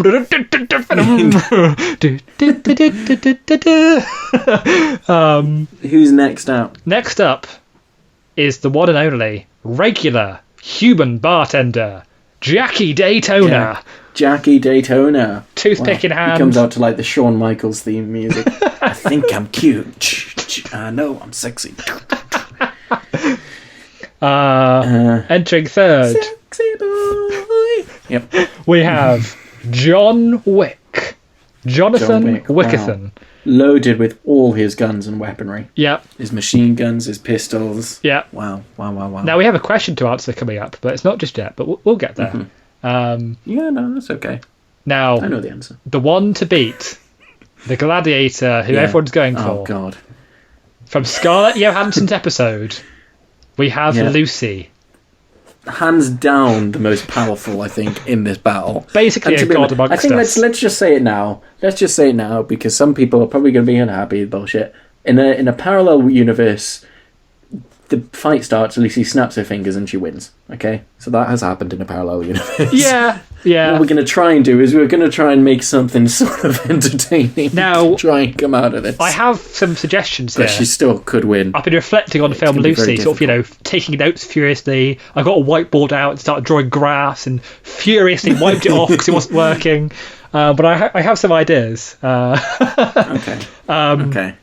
I don't want to be unfair to her. I don't want to just like make it like really like shit so she can just be easily killed off. If she wins, she does win. Yeah. But how do we avoid scenarios where she can just essentially snap her fingers and nobody can touch her? There's no chance that she even gets a cut, sort of thing. There are things in the film which I can draw on. I can say them now, or I can save them for later. Well, same now, okay. Just so we know going in. So, in the film, there's a big point made about how, as powerful as Lucy is, she is on the clock because her cells can't maintain their newfound awareness and power and shit. She is slowly disintegrating. And there are times, particularly one scene in a plain bathroom, which is fairly early on in the film too, actually, that she just, like, basically Infinity Wars, she just sort of starts turning to dust and has to, like, really concentrate to hold herself together. So what I propose is maybe if she is at the height of her powers anyway, this is like towards the end of her sort of cycle of 24 hours. So she's really got to think hard to like hold herself together. She has had one battle. So yeah, exactly. So maybe her attention is preoccupied holding herself together. So she's sort of limited in strength. And is she still yet to just ascend into consciousness? Yeah. An atomless being. Yeah. She's yet to become a USB stick. Interesting. So yeah. She's probably distracted with that. Okay. So she's going to be a little bit more vulnerable, a little bit less aware, I suppose. Yeah. Not all aware anymore. You know, heightened senses, not fully aware and shit like that. So next up, we have a very good boy, Crypto, the super dog. And that is, of course, the theme of which Crypto enters. Iconic. Now, Crypto has heard some news. Because this is the thing. They know that they've survived this battle. They know that they're into the Champion of Champions. Crypto has heard word that our next entrant has been mercifully killing dogs. Oh, God, yes. His own kind. Oh, no. He's out for blood. He's remembered this. He's out for revenge. We did say it in the podcast. He is. So who is next? Well, next up, we have everyone's favourite American teenager, Spiderman. The regular one. Yeah. To clarify, the regular Spider-Man, not the other one. Normal version. So yeah, Spider-Man, as played by Tom Holland in the Iron Spider suit. So he's got like the extra metal legs and shit.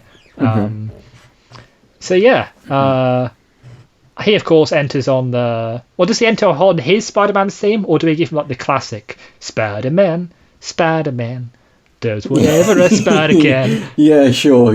We got the wrong tape. Yeah. It happens, you know. We're like, shit, the wrong fucking tape. What was Lucy's theme? And John Wick's, actually. John Wick. I don't know what their theme, because dubstep, I imagine. Yeah, does John Wick have an iconic theme, or is it just like sort of club music?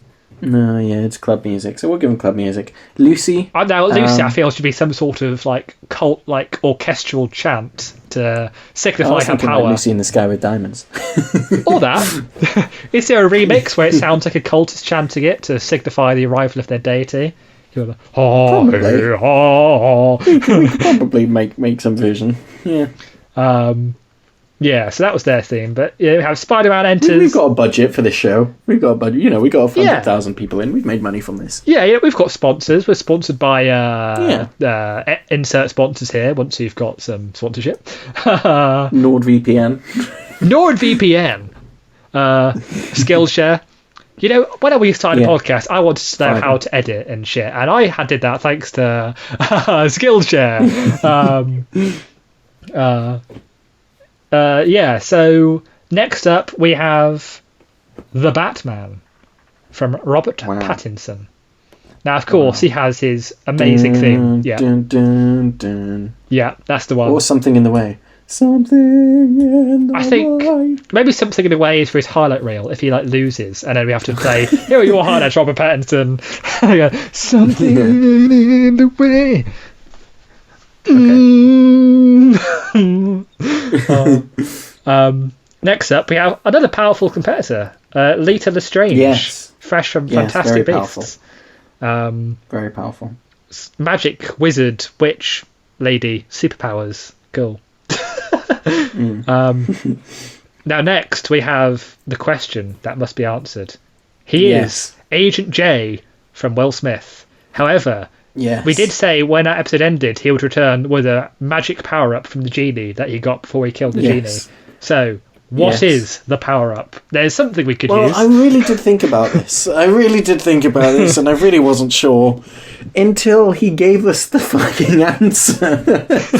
So, I believe Will Smith has a deadly slap. And he can essentially slap someone so hard it kills them. So he's like One Punch Man, but with a slap, basically. Yeah, basically. Yeah. One slap! And he's given us that. So Agent J can now slap people. Yeah. Pretty deadly. Just, superpowered slap. Super deadly. As well as like the little big gun and all that shit that he had in his episode. And our final competitor is, of course, Spider-Man 2099. Not to be confused with the original Spider-Man. Agent J gets the men. Oh, hang on. So Batman we did his theme. Lita Lestrange, I don't know, some Hogwarts theme. Yeah, that one. Agent J gets, of course, the Men in Black theme. Which makes sense. Spider-Man 2099, he doesn't really have a theme. How about he gets the Spider-Man Homecoming theme? Yes. Just to make it really confusing. Yeah, we've got the tapes the wrong way around. We've accidentally got their tracks the wrong way around. Yeah. Oh, fuck. Shit. We're not perfect. No, we acknowledge our flaws, so that's our 10. And then, of course, our wild card, fresh from his wild card bout. Somehow, Palpatine has returned. Now, he, of course, gets the ho, ho, ho, ho, ho, ho, his theme from Star Wars. We're amazing singers. Nice. Why are we not just launching a singing career? Yeah. No, it did occur to me after I'd mimed the first one to maybe not do it anymore.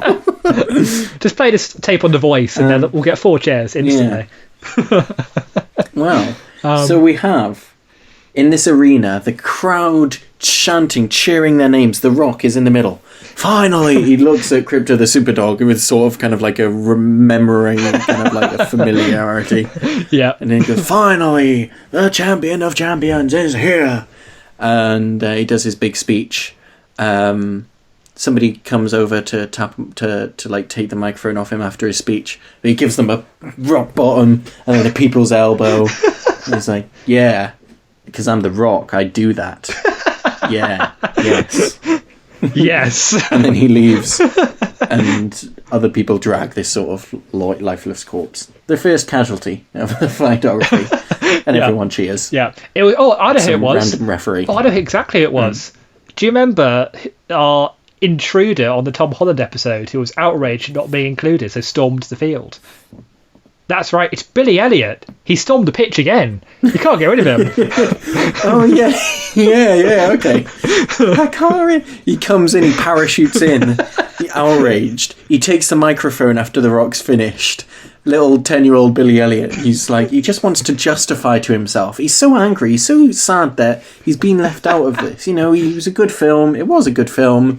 I think he's a really important, powerful character. He's from my neck of the woods. There's a lot of sympathy, and he just says to himself, he says to the crowd, he addresses it. There's tears in his eyes. He's really soulful. I can't really explain it. I haven't got the... Oh my God!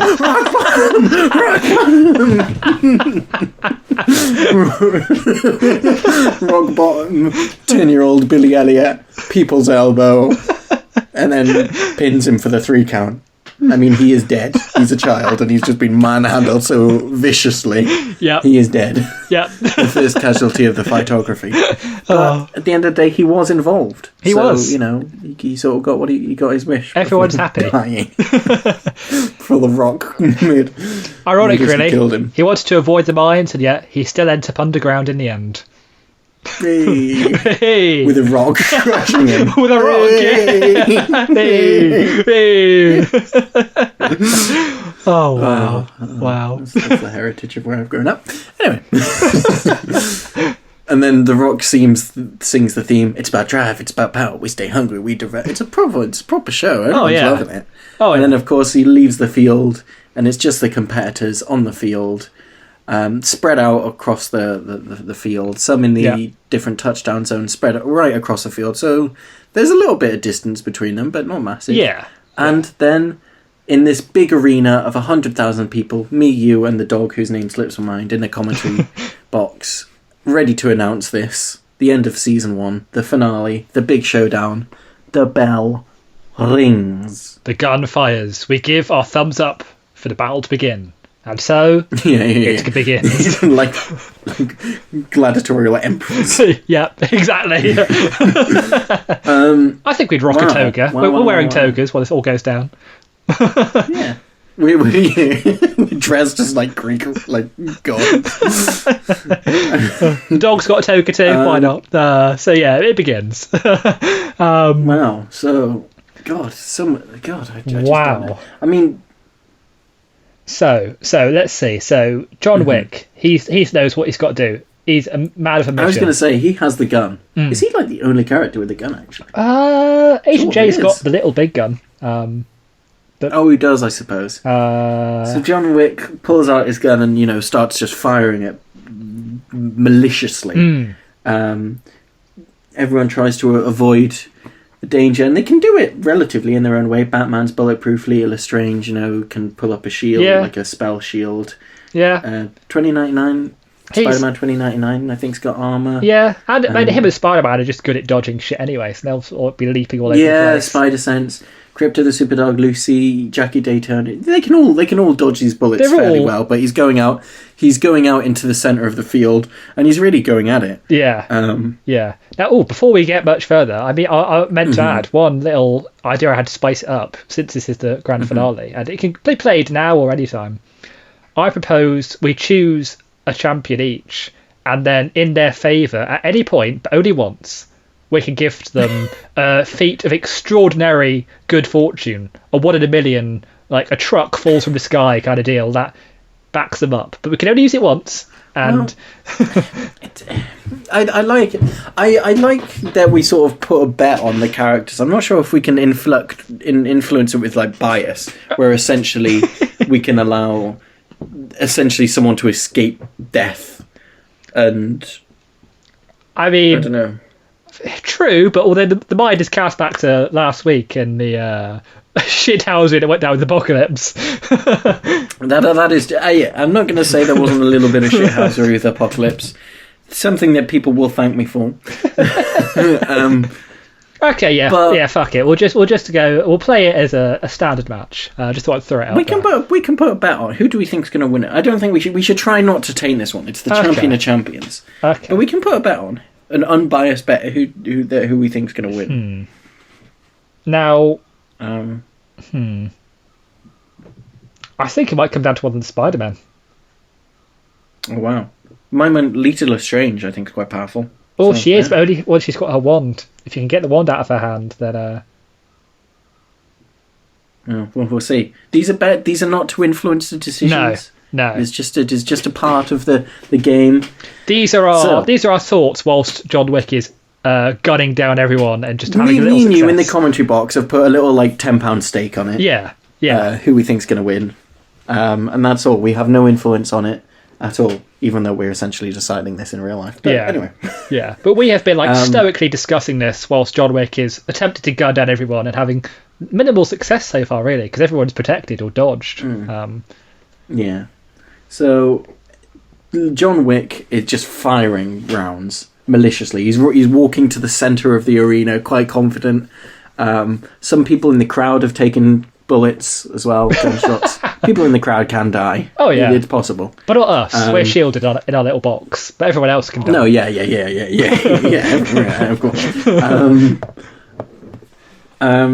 Who's going to return fire? Is Agent J, because he's the only one with a gun, is he going to maybe like step in with his big ray gun? Now, I think, particularly having seen the Batman, his Batman is one who's very conscious about saving lives, so maybe he also goes for John Wick.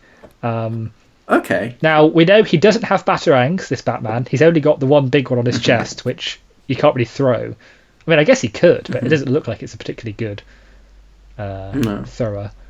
Yeah. So maybe this Batman just jumps at John Wick. He starts charging towards him. He's bulletproof. Yeah. You know? Agent J pulls out his gun. He does starts firing it and loading it towards John Wick, and they sort of kind of fight in the center. They like come together, they run towards each other, and they fight in the center. Yeah.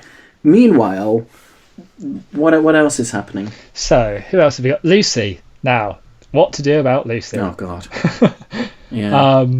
Now Lucy she's not been able to do anything yet. She's sort of trying to hold herself together, so she's a little distracted.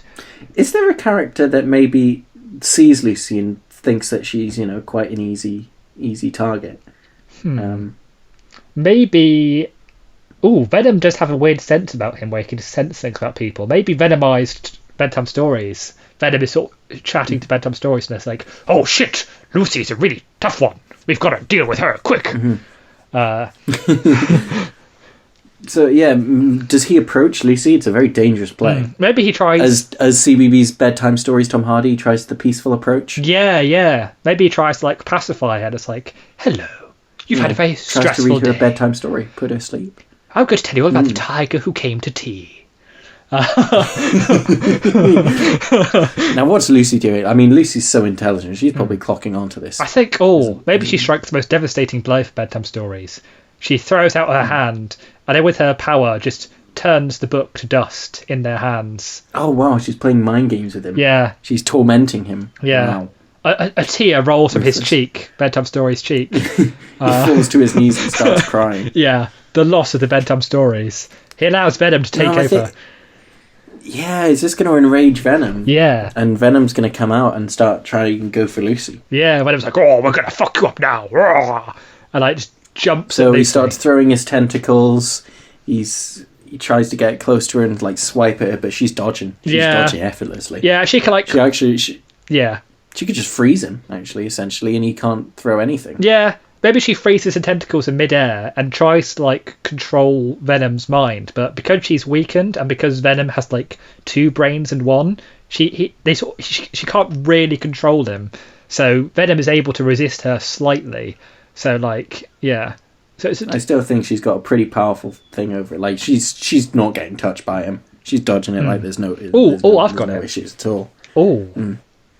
Oh, okay. So bear with me here. You may call bullshit, but we'll see how this goes. So this has to be well justified. So, because Lucy is the most powerful, we can't just allow her to just get killed easily.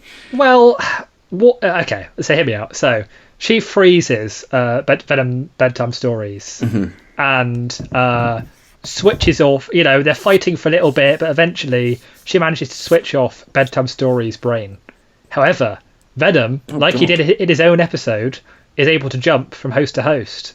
So what I propose is, because she can't control Venom as well as Bedtime Stories, because she's weakened, Venom jumps onto Lucy, giving us a Venomized Lucy, and rather than, because she's fighting back and it's quite a powerful battle, maybe Venom, as the noble, true hero that he is, makes the ultimate sacrifice play, and because he can heal Eddie Brock, I assume he could probably do the reverse. And if Lucy's disintegrating anyway, maybe he gives her cells the push they need to just disintegrate. But in the process, it kills Venom too. So he heroically sacrifices himself. We can allow Lucy to get killed off in this way. But if not this, then who could? I think Venom is the only one who can take Lucy down from within. I think there are ways around it. We'll have to see. But I don't buy that as a reason, to be honest. I think. Well, she turns off. Well, I don't know. So she's basically stopped Venom from even touching her. He's probably a good few meters away. Why does she need to turn his brain off? Why is she now vulnerable? If Venom jumps towards her, which I can buy that Venom would jump towards her to try and control her, but she can just stop him in midair and just kind of fling him across the field. I think it's okay. There has to be a way to make Lucy vulnerable, and we gotta. But I think we can't just allow Lucy to just be so easily killed, especially like the first one killed. Okay, if we're not gonna kill her yet, okay, maybe she's the most powerful. She is the most powerful. She's like the Ronaldo. She is the GOAT. She's the one to beat. And that's why I'm trying to. People may know it, but this has got to be unbiased. We got to try our best.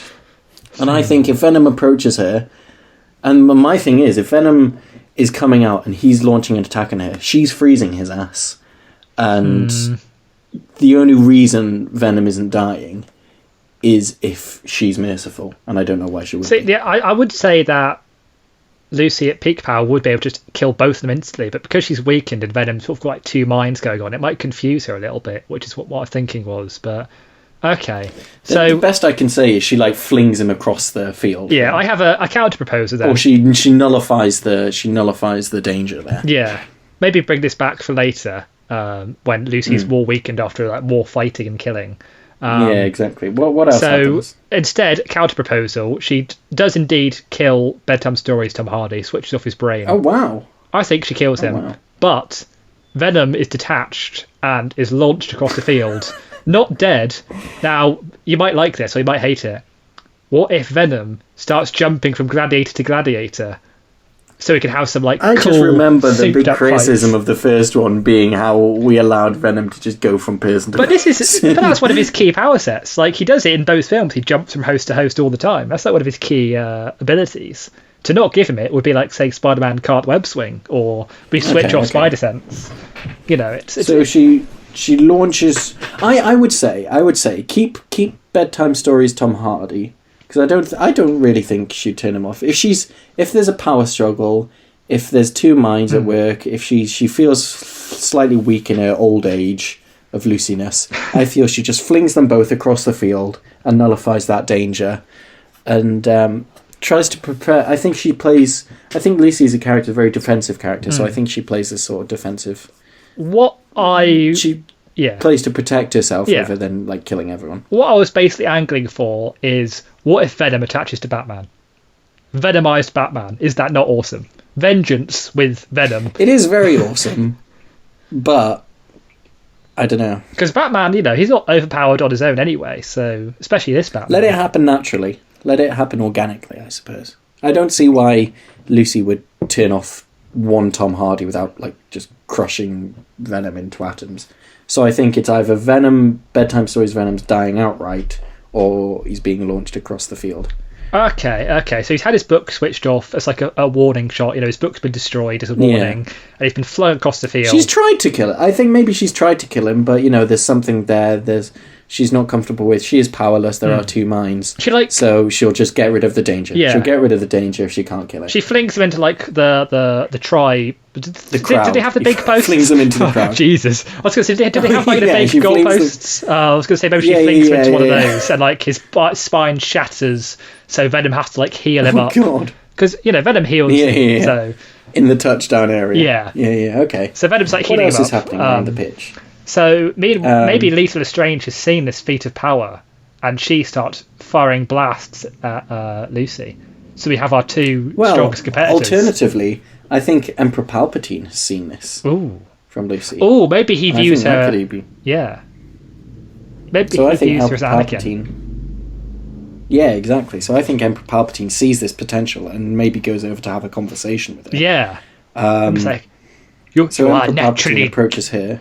Yeah, you are naturally gifted. Well, what else happens with the other characters? I think, and something that is yet to be brought up, Crypto has a vendetta against a certain character. Crypto's vendetta, yeah. Very mortal character. I mean, does Crypto the Superdog have the same sort of kind of moral outlook as Superman? I think he generally does, but if you look at 90% of media with superheroes, they all have an evil Superman. So maybe this Crypto is from a universe where he's more. I just think maybe he's so enraged by the death of a dog. Yeah. I think Spider-Man Spider-Man sees Spider-Man 2099 in the distance, and he goes, "Oh, hey! Yeah, well, another Spider-Man. Spider-Man 2099 I've seen does actually know of original Spider-Man. Like in the future, he's like a fan of his. So yeah."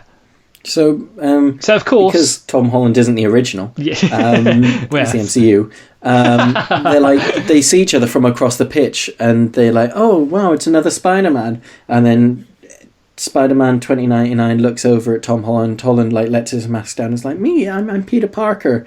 And then what only I can describe is a complete implosion of MCU Spider-Man as Crypto the Superdog bursts through him. Holy shit!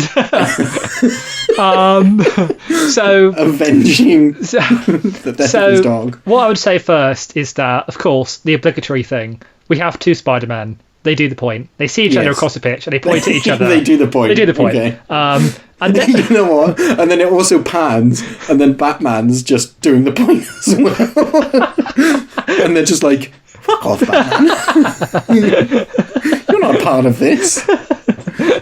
I just wanted to meet my own universe self. Oh, if only Moon Knight was here, him and Batman can point at each other and get away with it. Yeah. So, in terms of Crypto instantly flattening Spider-Man, there is Spider Sense. Yep. I'm sure. Oh, there is Spider Sense. What wins, Super Speed or Spider Sense? I think that's an interesting one. He can dodge it because. Okay. So he can dodge. But I think. Yeah. I think Crypto and Spider-Man are in a battle. I think they're in a vicious battle. Oh, yeah. So he dodges out the way. Crypto trying to avenge Spider-Man. Yeah, Crypto trying to get Spider-Man. Maybe Spider-Man 2099 sees this and goes to help his fellow Spider. So we have like a two Spiders versus one Superdog fight. Yeah, okay. I can get down with that. So, what have we got to work with? I think... We've got the Iron Spider. I also think, and you might not like this. Yeah. Oh, sorry. No, yeah. On the other side of the pitch, because I'm trying to what I want to do, I want to establish where everyone is at and what everybody's doing, and then sort of then go into the fights and sort of work it around. Okay. So all of this is sort of happening simultaneously. While John Wick's firing, Spider-Man is, seeing his other Spider-Man. Venom and Lucy are going at it, Emperor Palpatine's sort of watching. You may not like this. This is a fight to the death, and Lita Lestrange knows this, and Lita Lestrange is very powerful. Now, Batman does see Lita Lestrange, and it's like, oh, hello. Oh, it's yeah. my old friend. Oh, yeah. Love interest, Catwoman. And Batman can approach Lita Lestrange, only to be met with a swift Avada Kedavra. Oh, my God. Oh, okay. Counter here. So that happens, yeah. But just before the Avada Kedavra, however you say it, hits, a fellow Batman sees this and feels a kinship with this man dressed as a bat.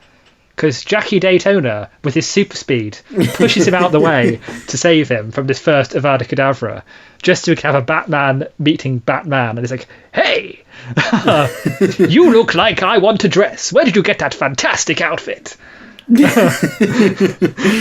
I would say Batman just goes straight in for a punch, to be honest.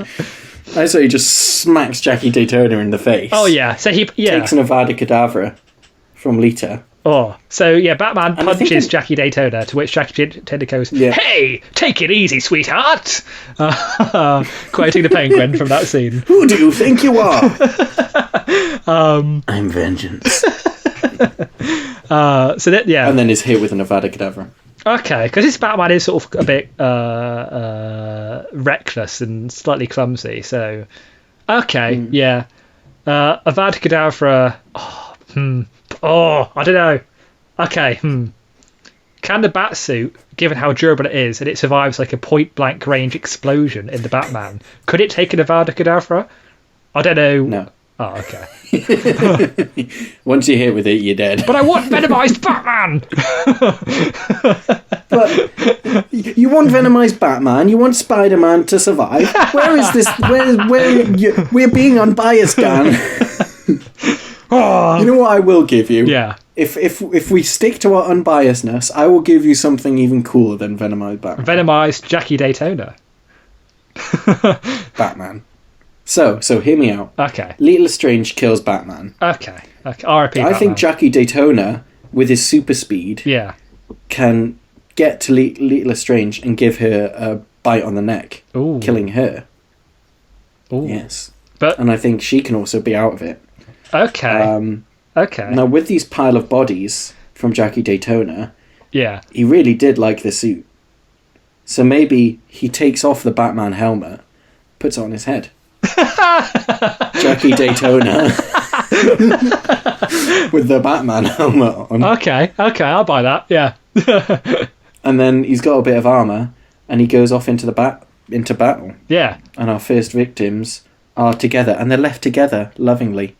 Is Batman and Lita Lestrange. A tragic misconception and misreading of the situation in this fight to the death. Of course. It's tragic. It's sad.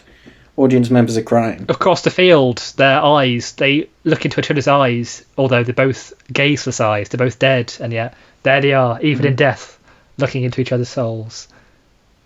I know for this, a sad, slow-down version of Something in the Way starts playing. Oh wait, did we say that Batman was going in to fight John Wick and... He was fighting John Wick. Agent J. But maybe he got blasted. I guess he took a blast. Okay, so let's go back to that fight. So yeah, rewind. Okay, so here's how this goes. This is very Christopher Nolan-y. I apologise. This is very Christopher Nolan. Oh, go for it. So let's go back to that fight. So it's John Wick versus Batman. Yeah. Versus Agent J. What happens? So Batman and John Wick have a little fisticuff. Batman's like deflecting all the gun foo stuff, like blocking and like knocking the arm astray. Nice. Throwing shots. Yeah. John Wick's blocking them, but they're here. Batman's getting a few punches to the face. Now, Batman... I would even... Yeah, sorry. I was just going to say... I could believe... Yeah. No. Oh my God. No, go. I was just going to say that Batman, hyper-tactician that he is he aware of Agent J? And maybe he, like, manoeuvres the battlefield so that John Wick is in Agent J's path. And Batman can like give a bat smirk and then dive out of the way when he gets destroyed by the little big gun. Well, here's my pitch. Here's my pitch for how this goes down. Yeah. So, John Wick is shooting in the middle. Agent J, Batman, running towards him. Agent J fires a pulse ray gun. Yeah. John Wick is sort of blown out the way in a sort of Power Ranger sense where it doesn't hit him but it hits around him and he's sort of blown out the way. Yeah. This allows Batman to approach and sort of beat him with melee attacks. And John Wick dodges, puts up a fight, do some flips, but ultimately Batman is armoured and that's going to come heavily in Batman's favour. And it gets to a point where John Wick throws a punch. Batman twists it out of the way, punches him several times, 2 punches in the head. John Wick falls to the ground. Batman kneels down, punches him twice in the head. Will Smith goes, "Damn, who are you?" "I'm Vengeance." And then Will Smith goes, he says a quip like, "Oh, get fucked, Vengeance." With the alien pulse ray, shoots Batman across the field. His armor, I think, can protect him from like a sort of kind of Men in Black style kind of pulse shot. Yeah. So he's launched across the room, and John Wick, sort of beaten to a pulp, gets back up, quite weakened. Agent J draws back his hand, palm open, closes it down on John Wick's cheek, slaps him into oblivion. John Wick is the first person to be eliminated. Yeah. By Agent J. Yeah, I think John Wick's head, it doesn't just do a 360, it like spins around so fast, it helicopters off his body into the air. Meanwhile, Batman is blasted on the other end of the pitch, and he looks up and he sees Lita Lestrange. Yes. He sees her lovingly. She is about to do... Oh, no, Batman lands on Jackie Daytona. Jackie Daytona is like, "Oh, I like your suit. Where'd you get it from?" Batman just punches him out the way. That's when he sees Lita Lestrange. And he goes, "Oh, Lita, it's you." She Avada Kedavras him. Batman is dead. Jackie Daytona, revenge, kills Lita Lestrange, takes Batman's helmet. So, Lita Lestrange dead, Batman dead, John Wick dead. Yeah. Back to the present. Jackie Daytona... It was a bit Christopher Nolan, but Jackie Daytona now has Batman's helmet. Yeah. And is running off into battle. I'm Vengeance! Right, so who's... Now. Yeah. I'm just crossing off on gladiators. So... Yeah, that's alright. I would... Jackie Daytona sees somebody on the floor, an easy victim. Venomized Tom Hardy. Now, what can happen here is, I don't know. What do you think happens? Now, the other question, of course, is happen? Jackie, in his episode, had an extra ability, I don't know if you recall, which was to, in the style of the Mummy, when all of the army charges out of the desert, he could call upon his army of cheerleaders to charge out of the ground. Yes. So yes. Maybe to cheer him on, to give him that extra adrenaline boost. Yeah. So maybe, does he see Lucy? And it's like, a maiden, I must charm her. And then... Oh, okay. He goes over to Lucy. But Lucy's currently talking to Palpatine, so what's happening in that conversation? So, I can't do a good Scarlett Johansson impression, but Palpatine's like, well, you're... Okay, I'll try and be Scarlett Johansson. Oh, okay, I guess so. I do apologise in advance. So Palpatine's like, you're strong. I have not felt power like this for years. Have you ever heard the tragedy of Darth Plagueis the Wise? I've unlocked 70% of my body. I can understand everything you're saying. Good for you. It's really difficult. I've got to drop it down a register to kind of give a more female voice, but she also speaks quite low. Yeah. So it's quite difficult. I know everything. I've learned 70% of the universe. I know I've unlocked the 70% of my brain, and I can understand everything. Well, that's handy, actually, because if you look at the Star Wars expanded canon, I'm really curious about the unknown regions, so could you fill me in on what's going on out there? If you just hang on a sec. Okay, I've read it. Yeah, some good stuff. Prequels weren't my favourite. Rise of Skywalker was a to cinema. Palpatine quite hurt on that. He's like, well, it wasn't that bad, it had its merits. It didn't really seem how it made sense that you kept returning for no reason. It's like, what? To which, of course, Palpatine goes, well, haven't you seen the prequel memes? The dark side of the Force pathway to many abilities some consider as natural. I feel this is leading to a conversation where they're not coming together. They're growing far apart. She's not a big fan of Star Wars. Yeah. He's very offended by this. I think he's going to try and draw his lightsaber, to which he's going to... Of course, that's it. So Palpatine's like, you're not a fan of Star Wars. It's treason then. Whips out his lightsaber. I think he draws his lightsaber,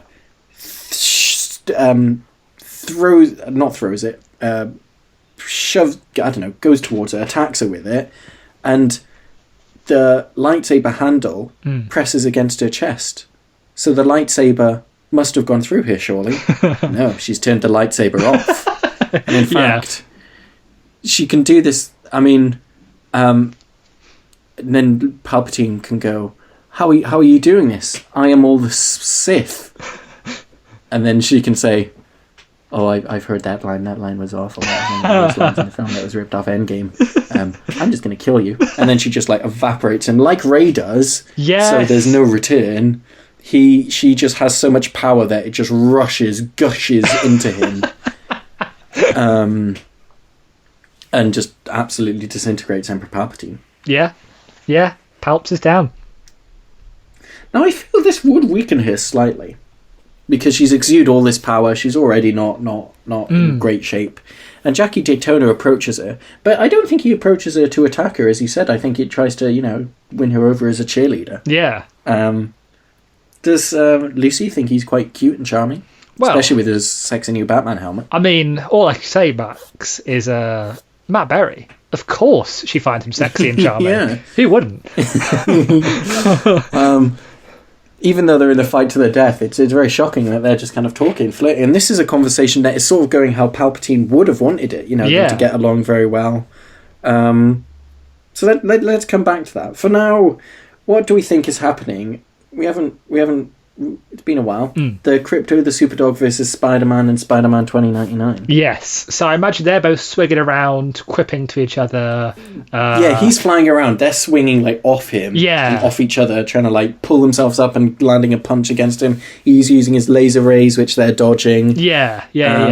maybe they like try and like create a giant web between them to try and entrap Crypto, like between the rafters of the NFL stadium sort of thing, like the ceiling. Yeah, like in between the poles. Yeah, exactly. To fly into.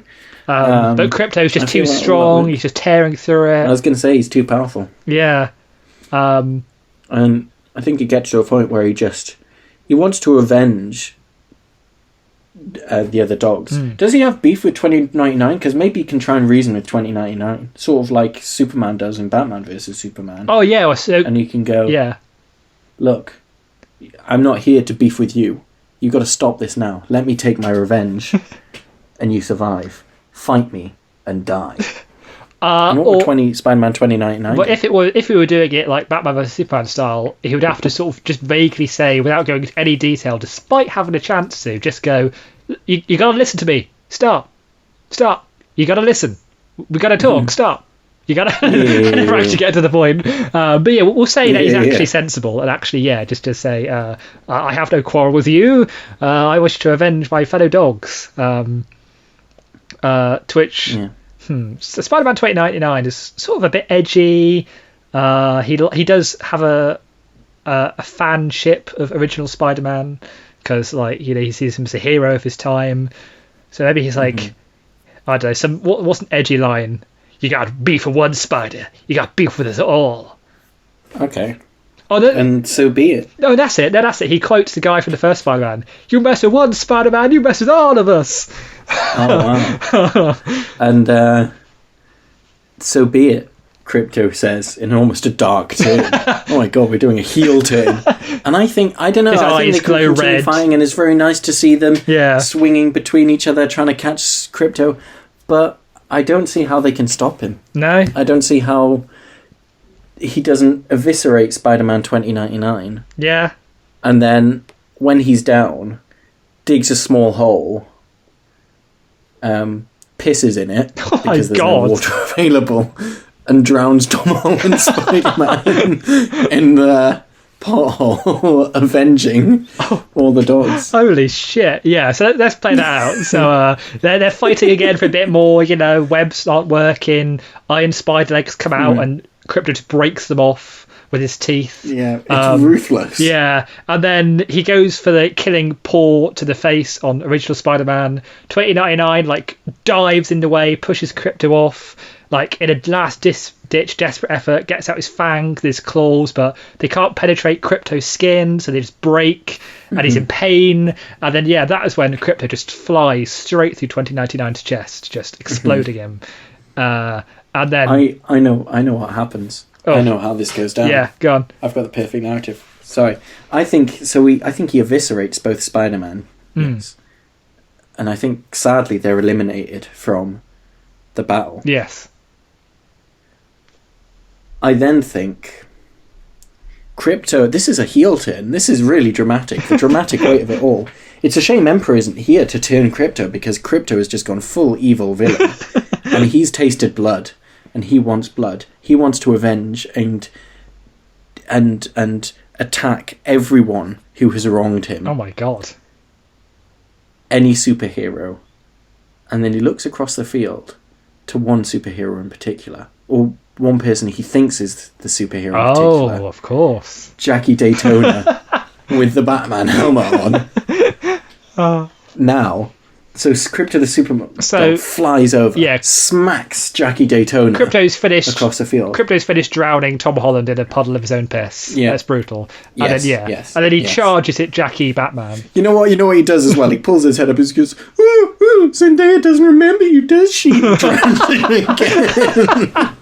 Really oh my god. Tormenting. Where's Zendaya? Where's Zendaya going to help you drown him even more? Really brutal. He's really evil. Oh god. He's horrific. So he flies towards Bat Daytona. Now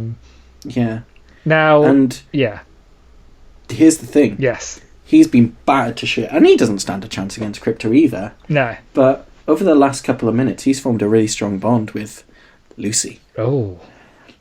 Lucy versus Crypto the Superdog in a battle. Jackie Daytona's cheerleaders cheering on Lucy. Now, again, I know there is a way Lucy can be stopped, but it is not now. It is not, the right time is not now. Well, I mean, the only way to stop Lucy is, of course, Venom, so we're just waiting for his heroic sacrifice. So I think Lucy and Crypto engage in a fight to the death. So, yeah. Venom is still, like, on the floor, battered, beaten quite heavily. Yeah, he's still healing, just sort of recuperating, having a breather. Venom, or maybe it's like a coach and like player thing where Venom is like the coach, just like, come on, champ, you got to get back on your feet. Yeah. But meanwhile, Lucy and Crypto the Super Dog are fighting, and this is the big one. These are the most powerful people we've had. Oh yeah, everyone is watching. Yeah, all the fighters still around. Everyone is watching, seeing their power, seeing the speed, the ferocity, the training. I imagine it being like something from an anime, you know, how like when two characters charge towards each other and they're so powerful, and then so Lucy like freezes Crypto in midair, but because he's so powerful, the force of him hitting that freeze, like it creates like a shockwave that just radiates outwards across the field. Just, you know, we feel the wind of it even in the box. We're like, whoa. Even we feel it. Some of the people have died because of the. It's like taking a Will Smith slap at the Oscars. Oh yeah, it's dangerous. It's powerful. It hits. The only way Agent J survives is by slapping against the shockwave. And again, I think it's Lucy's style. Like, she dodges. You know, Crypto is throwing all these. Is the villain? He's throwing all these punches, these laser eyeballs. And Lucy's trying to dodge them, but she's taking a few punches. Crypto is landing on it, but she is dodging. She's not really taking too much damage, and I think it gets to the point where Lucy does eventually take the dub, because again, she is so powerful. I know how to do it. So here's how it goes. How does she do it? So she's sort of trying to dodge. Crypto's getting in a few punches. He like lasers off one of her arms, but she grows it back. But it's taking a lot of effort. Yeah. So it's a big fight. And then, of course, she knows everything. So she knows his weakness is kryptonite. And she can also generate matter spontaneously. So she just forms a mass of kryptonite inside Crypto. Oh my god. Yeah. And he just explodes into loads of kryptonite pieces. Yeah, similarly to the very episode he came from, in fact, when Maui, Ant-Man, one of our other gladiators, is similar to that, where he's just exploded from within with a kryptonite mass. But it's taken it out of Lucy. She's on the floor, sort of, you know, weakened. Well, here's the thing. She's been cheered on. Everyone's cheering her. You know, this is the heroic moment. She's defeated the villain. She's essentially the man of. This has given her the man of the match spot, I think, in this Champion of Champions. I think so. Yeah. Then Jackie Daytona embraces her. The cheerleaders embrace her. Everyone's celebrating. Then you hear someone go, "Excuse me," and Lucy turns around, and two things can happen here. Right. A, Agent J can hit her with the neuralizer. Oh. She has 100% of her brain capacity, but the neuralizer wipes her brain. Oh, that's actually a really creative way of dealing with her. Oh. Yeah. So, Agent J neuralizes her, which completely just... she's got, like, her powers are not... She's now just a mortal person, essentially. Yeah. And he can influence what she does. Oh, God. Or he can slap her. Equally as powerful. I was thinking the slap, but I like the neuralizer idea because it's creative. Okay, let's go with the neuralizer. And I think it makes sense. So yeah, so she's been neuralized. Oh, so he wipes her brain, and she's like back to Lucy at the start of the film, where she's just sort of a bit of an airheaded sort of valley girl kind of thing. Exactly. Now it is a fight to the death. Do we count this as a kill, or does she have to be finished off? I think she has to be finished off. Okay, so maybe, instead of the slap, maybe Jackie is disappointed by this new airhead and it's like, you're much less interesting now, and then just bites her, just drains her, and then finishes her off. Yeah. Yep. I think Lucy has been the most powerful competitor we ever have. She's been man of the match. I think so. She's had a great performance, but a neuralizer... This is the thing, Agent J's seen the power. Agent J knows the only way he's stopping her is potentially a neuralizing. Yeah. And he can influence her, and you can just say, okay, you're just going to live normally, you're going to have a happy life now. And Jackie Titona overhears this. What? I don't want to have a happy life with her. Bites the fuck off her. And then goes back and talks over to the cheerleaders. Yeah. No, so that leaves us with a final 3 of Venomized Bedtime Stories Venom. Yeah. Jackie Daytona with a Batman helmet on, and Agent J. Now, here's how I think this goes down. Jackie Daytona wants vengeance on Agent J for taking away his potential love. So he sends his cheerleaders towards Agent J, just as like the hordes coming out of the desert in The Mummy. They just charge towards Agent J. But Agent J is ready, so he gets his slapping hand ready and just slaps them one by one out of the way. Slaps every single one of them. Instant death. Wow. It's horrible to watch, really. It's brutal. Instant death on all of them. But whilst he's being distracted and dealing with the cheerleaders, Venom Bedtime Story steps back into the field. He doesn't have his book, but he does have the power of improvisation to improvise some soothing tales. I think, yeah. So. Just trying to think. Who does he go for first? I guess Bat Daytona is more within his proximity, so maybe he approaches Bat Daytona and tries to soothe him about a tale about a little bat who made friends with a pig or something. I don't think. It's an interesting one. I think. Oh, maybe all this talking. Maybe Bat Daytona mistakes him for a preacher or a priest, and then responds to this with priest. Yeah, well, maybe it's like the opposite. Cease, priest. Okay, no, I think what happened. So Jackie Daytona has very well sort of like taken out. No, Will Smith has taken out Jackie Daytona's cheerleaders. Yeah. Jackie Daytona is enraged, but this is the thing. You know the pulse rays in Men in Black? I don't remember them being... like, I know they did hit, but I don't remember them being like instant sort of kill type thing. I don't think so. I can't remember. I remember them being super powerful, but I can't remember if they just sort of send people flying backwards. Or maybe it does a thing where Jackie Daytona has seen all the damage that Will Smith has just like monstrously destroyed all these cheerleaders. He's used his little gun as well to blow one of the cheerleaders' heads off. Jackie Daytona's just like, oh, fuck this, bat! And he turns into a bat and he flies away. Yeah. Meanwhile, Venom, from across the field, so Will Smith hears something. One thing in particular. One word, even. 2 words, even. Oh, no. Jada Smith. Oh, God. He turns around, venom in his eyes.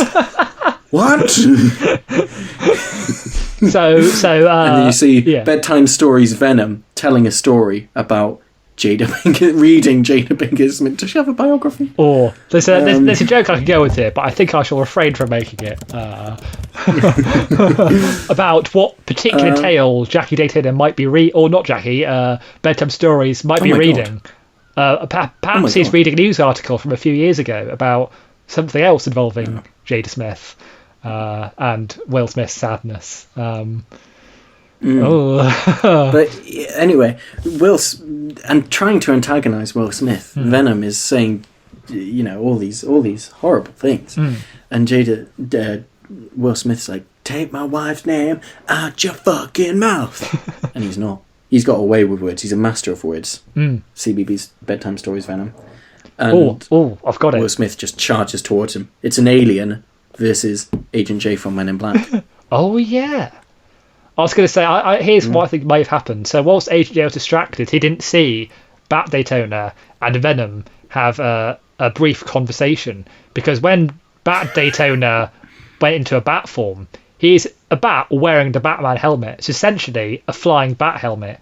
So maybe Agent J doesn't see this. He's so enraged by what Bedtime Stories has been saying, almost deliberately to antagonize him, that he's so blinded by rage that he doesn't see the flying bat helmet fall onto his head, and then Bat Daytona emerge and sink his teeth into Agent J.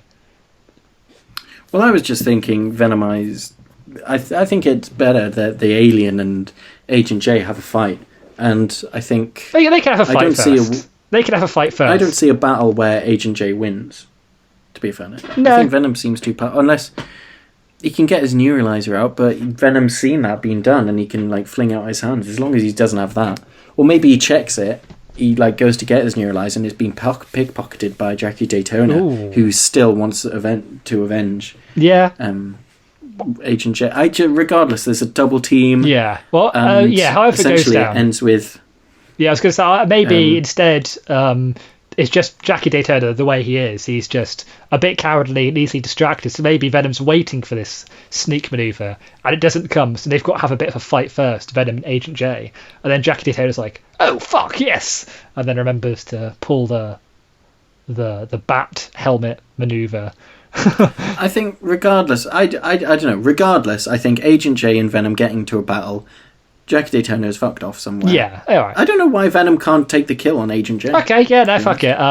Daytona's just fucked off. I just like the image of a flying bat helmet flying around, so that's just happening anyway. What kind of story flying? Yeah, that's happening anyway. And then he's fucked off. So Agent J is killed off by Venomized Batman. Yeah. Not Venomized Batman. Venomized... Bedtime Stories. Bedtime Stories. Yeah, so, like, you know, and all of a sudden... It's tough, because Agent J, his slaps create a sonic frequency when they hit midair, and that sort of hurts Venom a little bit, but he recovers. It's not too powerful, so he's fine. He dodges the little big gun, and in the end, yeah, he just bites the head of Agent J clean off. Just gets him, and does his signature move, bites his head clean off.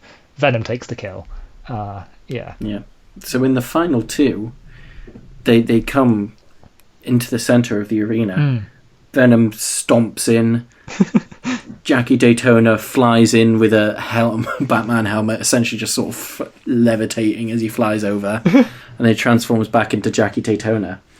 Jackie Daytona versus Venomized Bedtime Stories, Tom Hardy. The final two are our first two. Yes, which is quite ironic. Yeah. We could have Again, stopped after episode 2. So Jackie Daytona's abilities are super speed. What else can he do, really? Super speed, Super speed, bat. He has the toothpick, but that's not going to be much use against Venom. No. Strength. I think as long as Venom can stay as Venom, I think Jackie Daytona can't really touch him, and I can't see how Jackie Daytona will be able to get to CBB's Bedtime Stories Tom Hardy. No, because Venom can heal too, so, he's got an advantage there. So, they have a bit of an epic brawl. At first, Jackie's got the edge because of his speed, but Venom sort of, gets used to it. Throwing shots. Yeah. Yeah. Venom heals, gets used to it. It's only a matter of time before... Yeah. Before Jackie Daytona is defeated by Venom, consumed by Venom. I think here's what happens. A head bite. Oh, I've got something better, actually. So they're fighting for a bit, it's a bit even, and then Jackie gets the edge again, and he has Venom on the floor, and he's going to either pulverize him or bite him or something. But then Venom's tongue, long as it is, comes out of Venom's mouth, grabs the toothpick out of Jackie's mouth, and similarly to the way Jackie used it to kill Laszlo, he toothpicks Jackie to death, stakes him with his own toothpick. Damn. Yeah. The controversial way he killed last time. Indeed. Same controversial way he win this time. Indeed. But regardless, Venom overpowers Jackie Daytona, and I think in no great way, in many great ways, the first ever winner of a Fightography battle is the winner of the first Champions of Champions. Yeah. Which is CBB's Bedtime Stories Tom Hardy as Venom. He steps out the dust that is fallen onto him from Jackie. He looks at his prize on the floor, of course being the Batman helmet. He puts the Batman helmet on top of himself as Venom. So now Venom Batman emerges. Although not really Venom Batman. It can be a tight squeeze. Unless he puts it on as Tom Hardy and then kind of grows into Venom. Yeah, that works. So yeah, the Champion of Champions, our grand champion, is Venomized Bedtime Stories Tom Hardy, now with Bat Helmet for the shits and giggles. Wow. What a battle. What a season. What a time. What a season. I think Lucy, man of the match, MVP of the season, I would say. Oh yeah, she was the one to beat by far. MVP. Yeah. Crypto did pretty well. She was great. Crypto did pretty well. Crypto did pretty well. He avenged his death. Yeah, Jackie did pretty well. Jackie did well. He did surprisingly well. Batman didn't do so well, but he's an armored mortal against many superpowered beings. So I feel it was normal. He's young, Emperor Palpatine was eventually killed off. All these loose ends, all these plot points were rounded off quite well, I think. Yeah, quite and poetically. We had a nice heel turn from Crypto. Yeah. A nice dramatic heel turn from Crypto. And yeah, there you go. There you have it. The season winner of Fightography. Yeah. Venomized Bedtime Stories, Tom Hardy. Look at us. Wow. I feel like the Paul Rudd meme. Look at us. Yeah, I was going to say, not me. Who'd have thought about this? Not me. But we've done it. Yeah. Season 1 has been completed. If you're still listening, you obviously like us, so I'll take the moment to say, well done to you, Max, and well done to us, because I could not have done this without you, and... Wow. Yeah. Well. We've... well. we spoke about... No, we did good. Yeah. We spoke about this for ages, and I'm glad we finally got it off the ground, and I think we've nailed the concept and put a really good season out. We've grown. We've shown development. We've grown throughout the process. Yeah. And yeah, we're really proud, I guess, of what we've done. And we've completed it. We've got a full series for everyone to enjoy. And yeah, let us know what you think. What's the Twitter, Dan? It is, of course, @jazz_lasagna. I'll put up a poll, the last poll of season 1, to see who you think should have been our grand champion. And otherwise, you can email us on, what is the email, Max? jazzlasagna@gmail.com. Fabulous. And yes, we have our winner. We found our Fightography champion, CBB's Bedtime Stories Venom. Yep. Thank you, everybody, for watching. A worthy winner. I've been Max. I have been Dan. And you have been listening to Jazz Lasagna's Fightography. And before we go, I just want to say... Oh, for fuck's sake. You are fabitastic. Absolutely fabitastic. And you know what? So was I. That's a sign-off. Ninth Doctor reference. Boom. And I got my catchphrase in there.